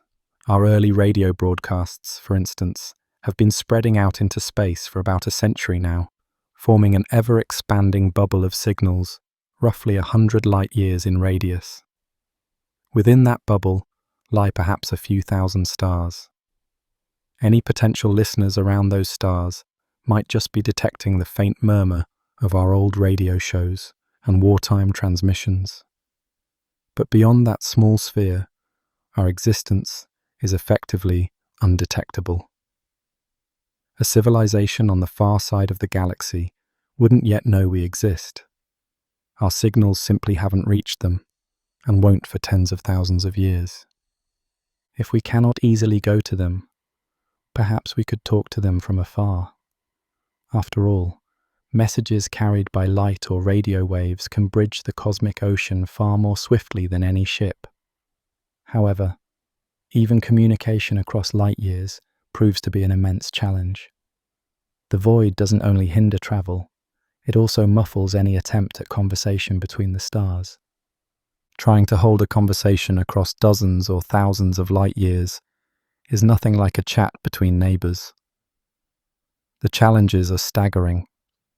First, any signal, a beam of radio waves or a flash of laser light, must travel across unimaginable distances. Even at light speed, a simple greeting could take decades or millennia to reach an intended receiver, and just as long to hear a reply. The time delays alone make real dialogue almost impossible. If we beamed a message to a star 100 light-years away, it would not arrive until many generations from now. If anyone responded, none of the original senders would be alive to hear it. It's like sending a message in a bottle into a vast ocean, and only centuries later, if at all, a distant stranger might send a reply. Distance also weakens any signal to a whisper. Waves of radio or light spread out as they travel, growing fainter with each passing trillion miles. A television broadcast from Earth that blares loudly into the air here would, after traversing a few light years, fade into background static, indistinguishable from the natural hum of the universe, unless a signal is extraordinarily powerful or tightly focused, like a laser beam aimed directly at us. It might be lost in the vastness. There is also the matter of aim and timing. Imagine two people standing on far apart mountain peaks at night, each with a flashlight. If both randomly wave their lights around, hoping the other will see it, chances are they'll only ever see darkness. Only by pointing directly at one another at just the right moment would either notice a distant flicker. Likewise, across the stars, an alien civilization would have to aim their message toward our tiny planet at just the right time, and we would need to be listening on the correct frequency to catch it.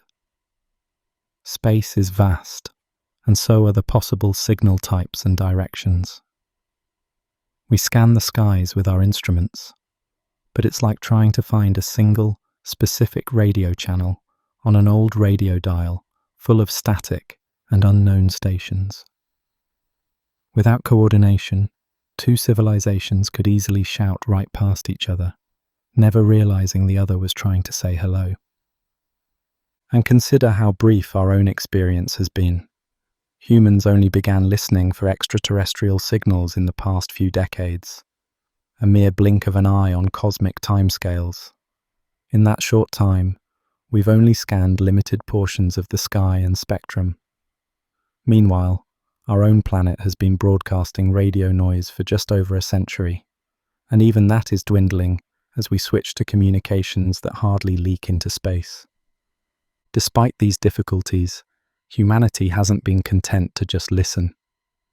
We've also tried to send our own greetings into the void. In 1974, astronomers used the Arecibo radio telescope in Puerto Rico to beam a powerful, coded message toward a distant star cluster called M13.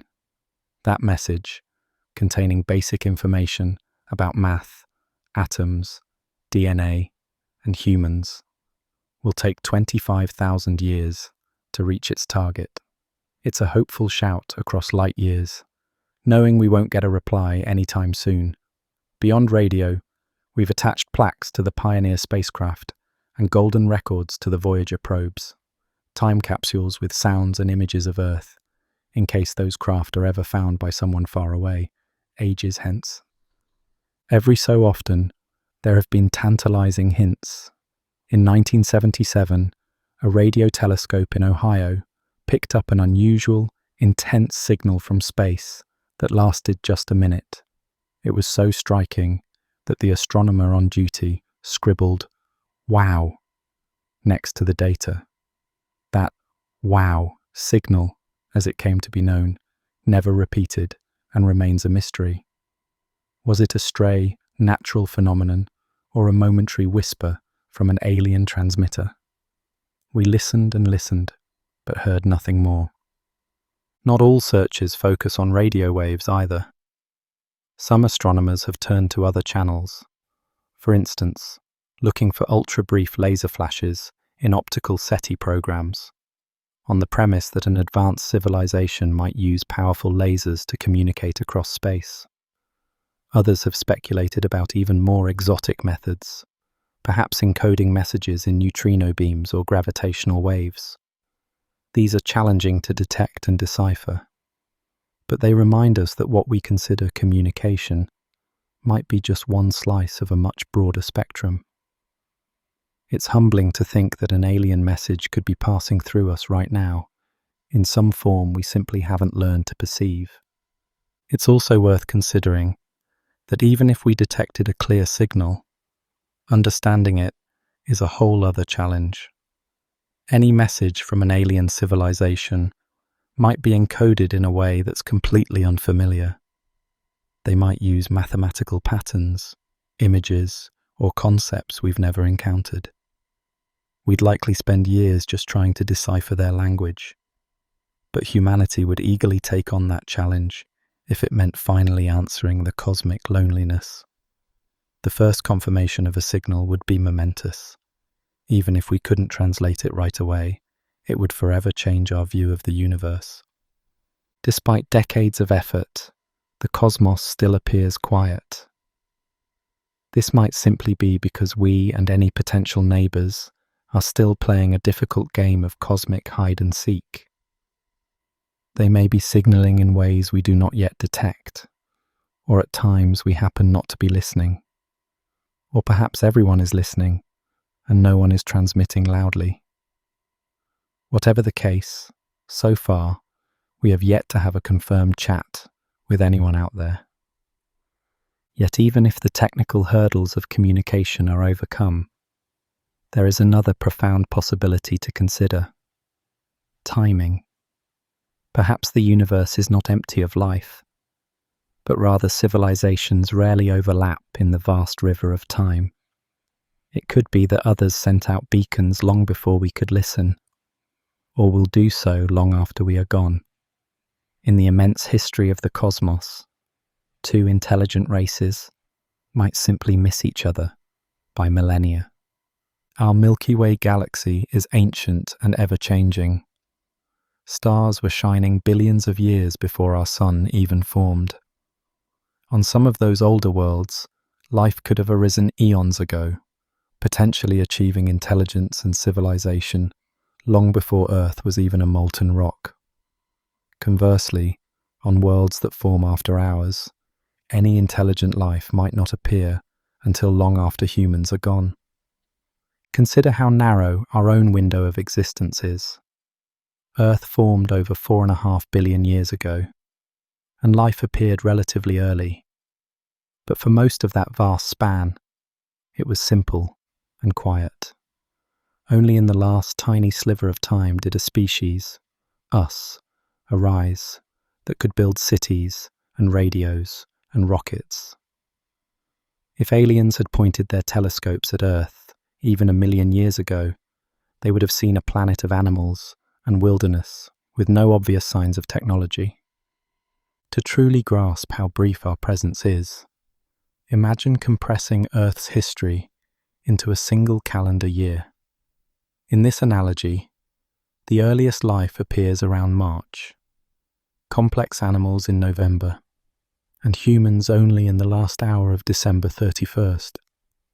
All of recorded human history would be just a minute before midnight. And our space age, the time we've been capable of signaling our presence, would be only a few seconds of that entire year. Now expand this thought experiment to the galaxy's timeline. Billions of years as multiple calendar years ticking by. A civilization could arise, build wonders, and go extinct in what might amount to a day or less in this condensed timeline. And it could happen ages before another ever appears. Now scale that up to the galaxy. Intelligent civilizations could be like fireflies in the night, lighting up for a brief time, then fading. A society might flourish for thousands or even millions of years, and then disappear due to natural disasters, self-inflicted catastrophes, or simply evolving beyond recognition. Another society might arise later, unaware that others came before it long ago. Think of the timeline of the galaxy as a grand stage play that lasts for billions of years. Civilizations are like actors who step onto the stage for a brief scene and then depart. If the play is very long, many actors will never meet each other. One species might rise and fall during an early act, while another doesn't appear until much later. Unless two civilizations' time on stage overlaps, they will never exchange a word.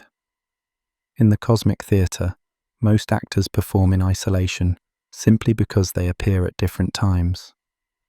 Some researchers have tried to estimate these odds. If a technological civilization tends to last, say, only a few thousand or tens of thousands of years before changing or fading away, that is a tiny fraction of a star's lifetime. Imagine civilizations as brief sparks scattered across a long timeline. The chance that two sparks occur close enough in time and space to see each other is slim. The timescales are truly mind-bending. 1 billion years is enough time for life to rise from microbes to intelligence, and then perhaps to vanish again. There could have been grand spacefaring societies exploring the Milky Way when our planet was nothing but a barren rock, and we would never know. After they faded, maybe 100 million years of silence followed, until another civilization emerged elsewhere. If intelligent life pops up only sporadically, separated by vast gulfs of time, then the Milky Way might rarely host more than one or a few spacefaring cultures at once. To make it more concrete, picture this scenario. Perhaps 100 million years ago, there was a thriving civilization on a distant planet orbiting a far-off star. They built cities, maybe even reached space.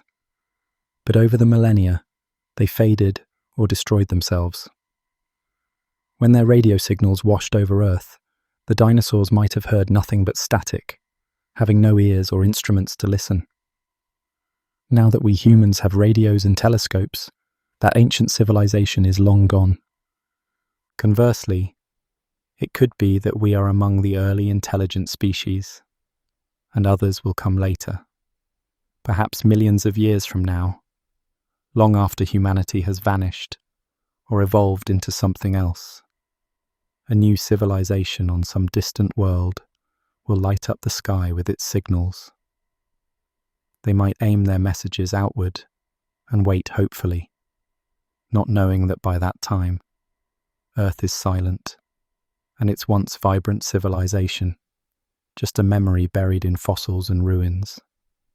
To them, the cosmos might also seem quiet, never realizing we were here long before they could listen. Let's put some speculative numbers to it. If advanced civilizations are extremely rare and spaced perhaps 1,000 light-years apart on average, and each only lasts a few thousand years, the odds that two will be close enough and exist at the same moment become vanishingly small. They might detect each other's existence in passing, maybe a brief radio signal or the ruins of old colonies, but they may never get the chance for a true dialogue. Like two fireflies blinking once on a summer night, separated by miles, each might never see the other's light. In short, time can be as big a barrier as distance. The universe could be teeming with civilizations, just not all at once. We might simply be out of sync with our cosmic neighbours, separated by millions of years. The great silence, then, might be more like a cosmic pause between voices in a very long conversation, one that spans eons. But what if we aren't truly alone in this moment? It might be that other civilizations do share this galaxy with us right now, yet still we hear nothing. If that is true, then the silence might not be a matter of distance or timing at all. It could be intentional. Imagine for a moment that we are not so much alone as we are being deliberately ignored or kept isolated, perhaps for our own benefit or as part of some cosmic plan. One thought-provoking idea along these lines is called the zoo hypothesis. It suggests that advanced extraterrestrials might purposely avoid contacting us so that we can develop naturally, much as zookeepers try not to disturb animals. In this scenario, Earth could be a kind of cosmic wildlife sanctuary. Perhaps our planet is observed from afar, with aliens making sure they don't accidentally reveal themselves, all to let us live and grow in our natural environment. One might imagine Earth under an invisible dome of sorts, a quarantine zone marked by tacit agreement. Advanced beings could be perched at the cosmic equivalent of a zoo observation deck, watching us through long-range instruments or stealthy probes. They might be studying our behaviors, our cultures, listening to our radio chatter, all without ever announcing their presence. In this picture, every time we scan the heavens and hear nothing, it's not because no one is there, but because they're deliberately keeping the volume turned down. To us, the universe would continue to look empty and silent, but only because the observers are hiding deliberately. We would be like animals in a vast preserve, perhaps occasionally sensing a faint hint that something is out there, but never sure. Some have even imagined that there is a kind of galactic policy in place, a rule that says young civilizations like ours must be left alone until we reach a certain milestone. Perhaps only when we become advanced or wise enough in their eyes would they finally drop the veil and say hello. In a strange way, the zoo hypothesis can be comforting. It implies that we're not truly alone, that advanced guardians or observers are out there, keeping a silent watch over us. They haven't abandoned the universe. They're just staying quietly behind the scenes. Yet it's also a bit disconcerting. If it's true, then we are like unwitting exhibits, our struggles and triumphs monitored by unseen eyes that refuse to intervene. For a cosmic zoo to be maintained, however, it would likely require a high level of cooperation or consensus among many alien civilizations. All it takes is one chatty civilization to break the silence and introduce themselves, and the illusion of our isolation would vanish. This means either nearly everyone out there agrees to uphold the no-contact rule, or perhaps there is a dominant civilization enforcing it as a policy. Either scenario suggests a complex social landscape among the stars, one that we're completely unaware of from inside our silent enclosure. Some proponents of this idea even speak of a galactic club. In that scenario, advanced civilizations form a community and agree not to interfere with developing worlds like ours until we reach a certain level of technology or societal maturity. The silence we hear would effectively be an entrance exam. Only when we manage to venture beyond our planet and perhaps signal our readiness would the cosmic neighbors reveal themselves and invite us in. It's a tantalizing notion that the stars might be full of societies patiently waiting for us to grow up and join them. We even have a parallel on Earth. Anthropologists and governments sometimes choose not to contact an isolated human tribe, figuring that sudden exposure to the outside world could be harmful to them. They might watch from afar, maybe study with binoculars or cameras, but they avoid intruding. In a galactic sense, we could be that isolated tribe, and advanced aliens are the careful observers, circling but never landing, quietly waiting for the day we can handle the wider cosmos. Some thinkers even suggest that advanced beings might act as silent protectors. If a malicious force or disaster threatened us, perhaps they'd subtly intervene to shield us without ever revealing themselves. It's a comforting idea, that we're being watched over benevolently, though again, it's speculation. We have no real evidence that anyone has ever stepped in on our behalf. Still, it's interesting to imagine that the reason we haven't been harmed or colonized could be because the galaxy has guardians who enforce the hands-off rule, not just out of ethics, but out of a desire to preserve younger worlds like ours. This idea of non-interference resonates with a principle popularized in science fiction, especially in shows like Star Trek. They call it the Prime Directive, the rule that advanced explorers must not interfere with the natural development of less advanced cultures. While the zoo hypothesis imagines us as unwitting exhibits, the Prime Directive framing emphasizes a moral choice. Perhaps aliens stay silent because they believe it's wrong to impose upon or disrupt us. It's a comforting thought in its own way, suggesting a universe where our more advanced neighbors are wise and benevolent, exercising patience and restraint. If advanced civilizations live by something like a prime directive, their silence would be a conscious act of compassion or caution. They might remember their own past, perhaps how jolting it was when they first learned they were not alone, or how interference from a more advanced culture could have caused chaos. So instead, they watch quietly and let younger civilizations find their own way. It would be as if they collectively agreed, let these fledgling worlds develop at their own pace, without outside disruption. One reason for restraint could be the potential harm of sudden contact. If aliens landed on Earth tomorrow, offering wonders of technology, human society might be thrown into turmoil. Our cultures, religions, and economies could be upended overnight. Advanced beings might foresee this and choose to spare us that shock until we are ready to handle it. There's also the possibility of unintentional harm.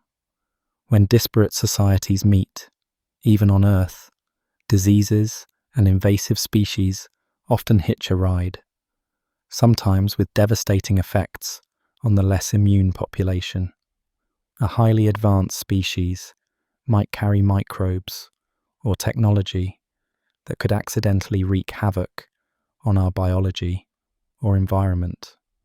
By keeping their distance, they ensure we are safe from such unintended consequences. Furthermore, they might believe that every civilization should earn its own place in the cosmos. Intervening or giving us advanced knowledge prematurely might rob us of the lessons we'd learn by solving problems ourselves. Just as a teacher sometimes guides, but does not simply hand the answers to a student, aliens might refrain from helping us leap ahead until we've matured through our own efforts. It could be a form of respect, an acknowledgement that we have the right to develop on our own without outside influence. For all we know, there could even be a galactic community abiding by this rule, quietly observing new civilizations from the shadows. In that case, the stars might not be silent at all out there.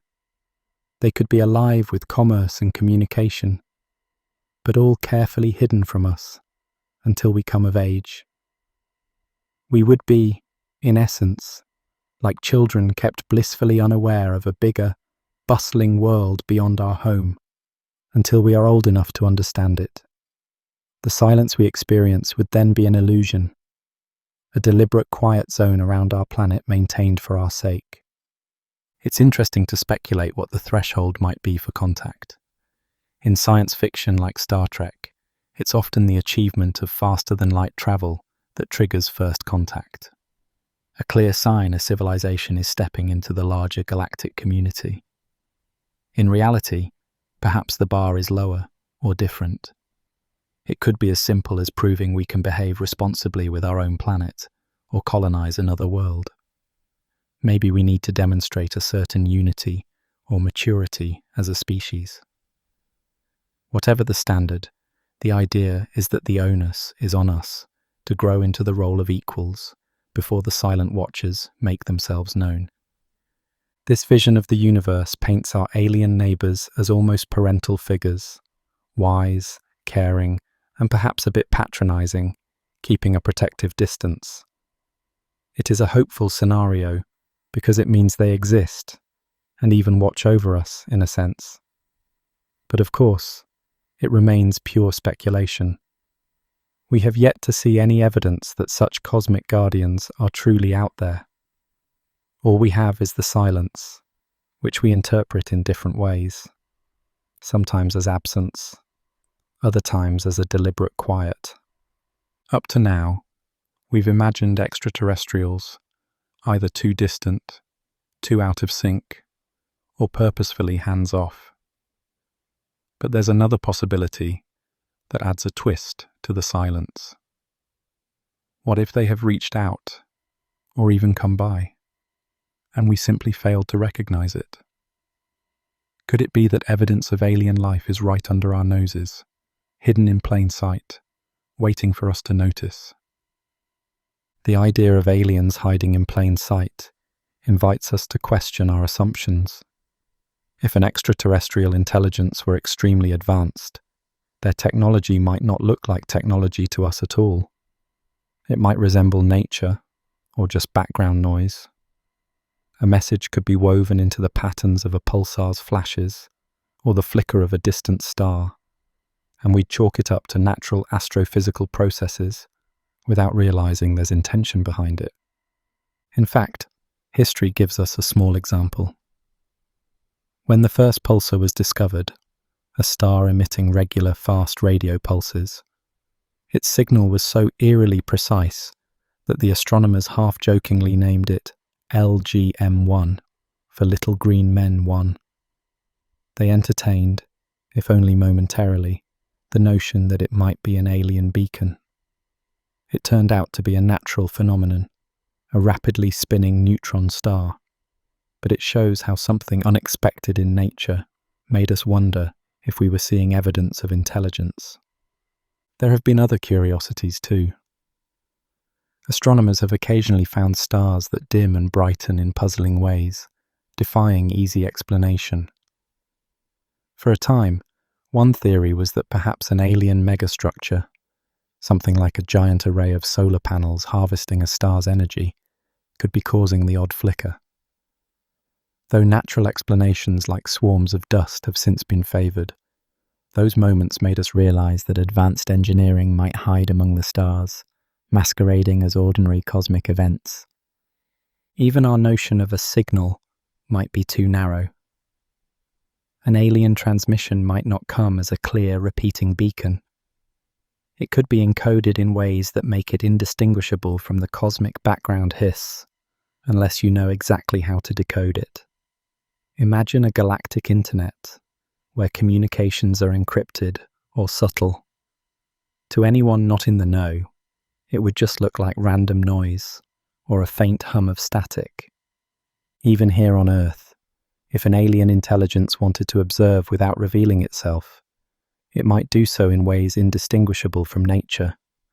Imagine a tiny robotic probe the size of an insect flitting about, or an artificial intelligence hiding in our communication networks, quietly gathering information. These ideas sound like science fiction, but they underscore how a sufficiently advanced strategy could escape notice. What if some of our unexplained phenomena, odd radio bursts, unusual particles, or even some mysterious deep-sea objects, were not natural after all, but subtle nods from an unseen presence? There is no evidence to confirm that, but the mere possibility keeps us wondering. All this boils down to a humbling point. An extraterrestrial civilization, especially one millions of years beyond us, might operate in ways our brains and tools simply cannot recognize. As the old saying goes, any sufficiently advanced technology could be indistinguishable from magic, or in this case, indistinguishable from nature. Aliens might have found methods of communication or travel that meld seamlessly into the fabric of the universe. They could be all around us, yet effectively invisible, not because they're literally unseen, but because we don't yet have the frame of reference to notice them. Some have even speculated that extraterrestrial intelligence could exist in forms so exotic we wouldn't even label them as life. Could an entire star or nebula harbour a kind of mind? Or might aliens exist as swarms of machines, smaller than dust motes, drifting through space? If so, their civilization might be unrecognizable to us. It could be all around, and yet impossible to pick out from natural background processes. These possibilities sound fanciful, but they serve as reminders that our assumptions about life and technology are based only on our own experience. The universe could surprise us with something utterly unexpected, hiding in plain view. If that's true, perhaps we should look closer to home for any subtle clues. Maybe the evidence isn't light years away at all, but right here in our solar system, quietly orbiting or hidden on a distant moon. It's like hearing a faint whisper coming from your own backyard. You might only catch it if you listen carefully, where you usually wouldn't. Some scientists have indeed pondered this. If aliens ever visited or sent robotic emissaries, could something be lingering nearby, waiting to be found? It's even been proposed that clues might hide on Earth itself. If alien explorers visited in prehistoric times, they could have left behind artifacts or changes that we'd only now discover. Perhaps an unusual isotope deposit in ancient rocks, or a peculiar pattern in folklore could hint at a past encounter. Thus far, nothing in the geological or historical record requires an extraterrestrial explanation, but the very act of considering it opens our minds to new possibilities. From time to time, public imagination seizes on something that hints at an alien artifact. Take the so-called Black Knight satellite, an object some believe to be a 13,000-year-old alien probe orbiting Earth. The legend grew from a mix of radio signals and sightings of space debris, which were likely just leftover pieces from human missions. No credible evidence ever confirmed anything alien about the Black Knight, but the story refuses to die. It's a testament to our eagerness to find a whisper of company, even if it means seeing patterns where none exist. If extraterrestrial visitors had ever come close to Earth, even if only as robotic scouts, there might be traces left behind.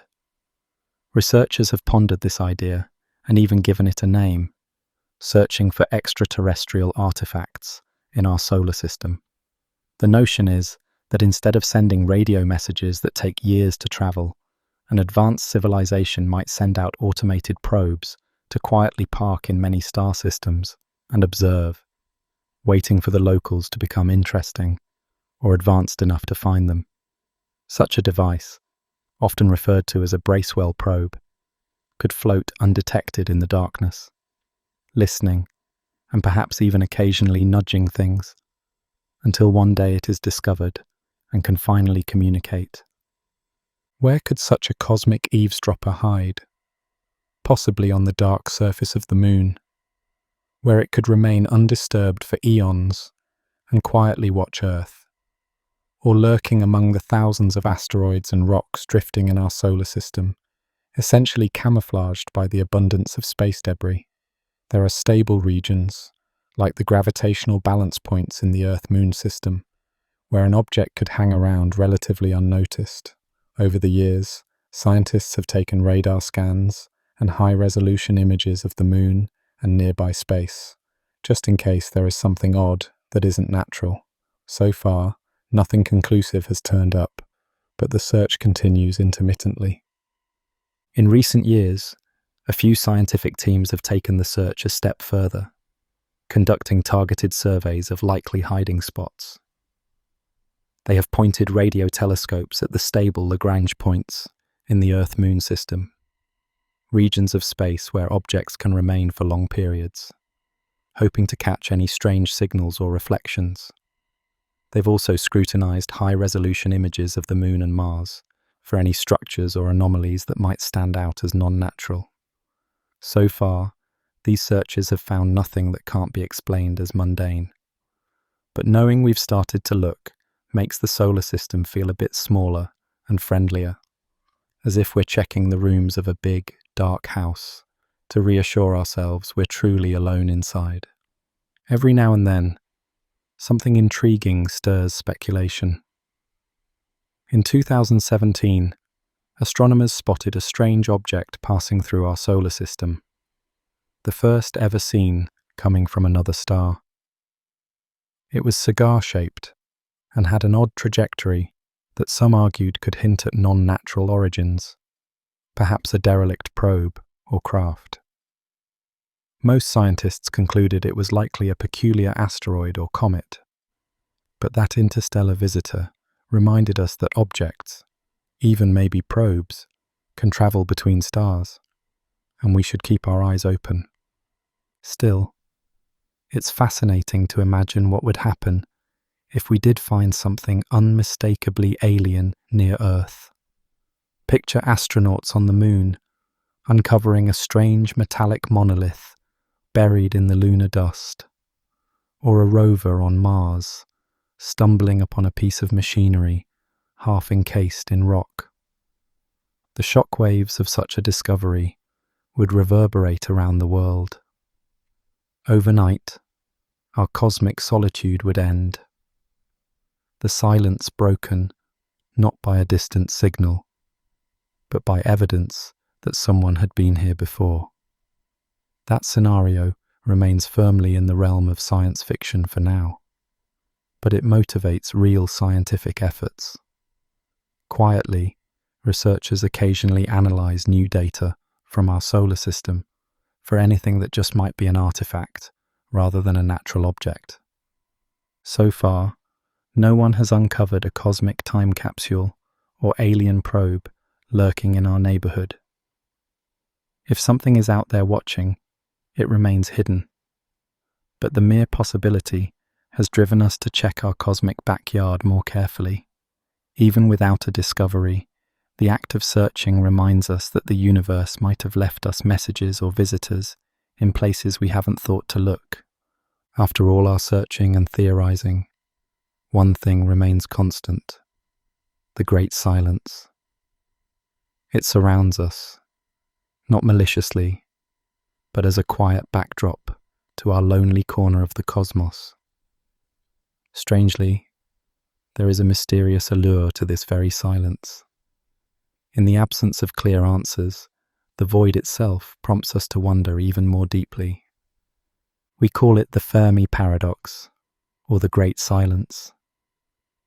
The universe ought to be teeming with voices, but instead it is quiet, like a vast empty stage with no performers. This silence can feel eerie, even haunting, yet it also has a kind of beauty. Like a deep forest with no birdsong, it makes us lean in and listen even harder. Such silence elicits mixed emotions. At times it can feel like a profound loneliness, as if we're the only ones left in a vast, empty cathedral of stars. Other times, it feels peaceful, a quiet night sky that is ours to marvel at without interruption. This duality plays out in our hearts. We yearn for cosmic companionship, yet we also find a strange solace in being the sole witnesses of the universe's grandeur. In the quiet void, humanity finds a mirror for itself. We gaze out and hear nothing, and it makes us ask profound questions about our own significance and fate. Are we truly alone, the sole torchbearers of consciousness in a vast, dark arena? If so, the silence elevates our responsibility. If we're the only ones, then all the wonder and meaning of the universe might depend on us. On the other hand, if we're not alone, and the silence is by choice or by tragedy, what does that teach us? It could be a warning. Perhaps civilizations that don't learn to live peacefully or sustainably end up extinguishing themselves, leaving behind quiet worlds. Or maybe it shows wisdom. Perhaps truly advanced beings realize that peace sometimes lies in not shouting into the void, and they only observe quietly. In either case, the emptiness we perceive urges us to reflect on the path we're on. The cosmic silence also resonates beyond science, touching philosophy and even spirituality. Some interpret our apparent solitude as evidence that life, or humanity itself, has a special role in the universe. Others take it as a challenge. If the galaxy is silent, perhaps it falls on us to bring it to life with our own exploration and creativity. In either view, the quiet encourages us to find meaning in our existence. It reminds us that intelligent life might be exceedingly precious, and that we should cherish and preserve the spark we carry. The mystery of the great silence has a way of inspiring us. Because we don't have answers, we are driven to explore and to hypothesize. Writers, scientists, and dreamers fill the void with stories and theories, some hopeful, some dark, but all attempts to give the silence a voice. This very journey of speculation expands our horizons, making us consider possibilities we might never have imagined if the sky were teeming with obvious signals.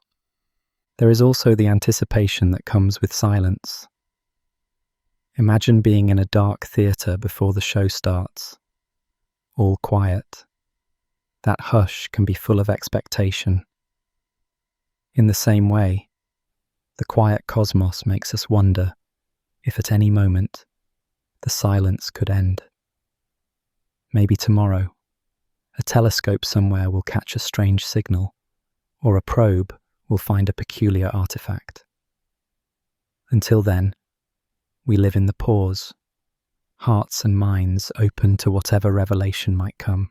The silence also has a way of bringing us together. When we confront the possibility that we might be the only intelligent beings around, all of humanity's divisions seem to shrink a little. Under the cosmic silence, we are not separate nations or factions. We are a single people, sharing the duty of preserving life and knowledge in an otherwise quiet galaxy. That awareness can be humbling and empowering at the same time. It reminds us that whatever the truth may be about others out there, we have each other right here and a precious world to care for. So we find ourselves enthralled by the silence. It is frustrating and poignant, but also profoundly compelling. Each explanation we ponder, distance, time, caution, stealth, paints a different picture of the cosmos. Yet the emptiness leaves room for even more exotic ideas. In that sense, the silence is not an end of the story at all, but an opening chapter, a question mark inviting us to seek its resolution in the unknown chapters still to come.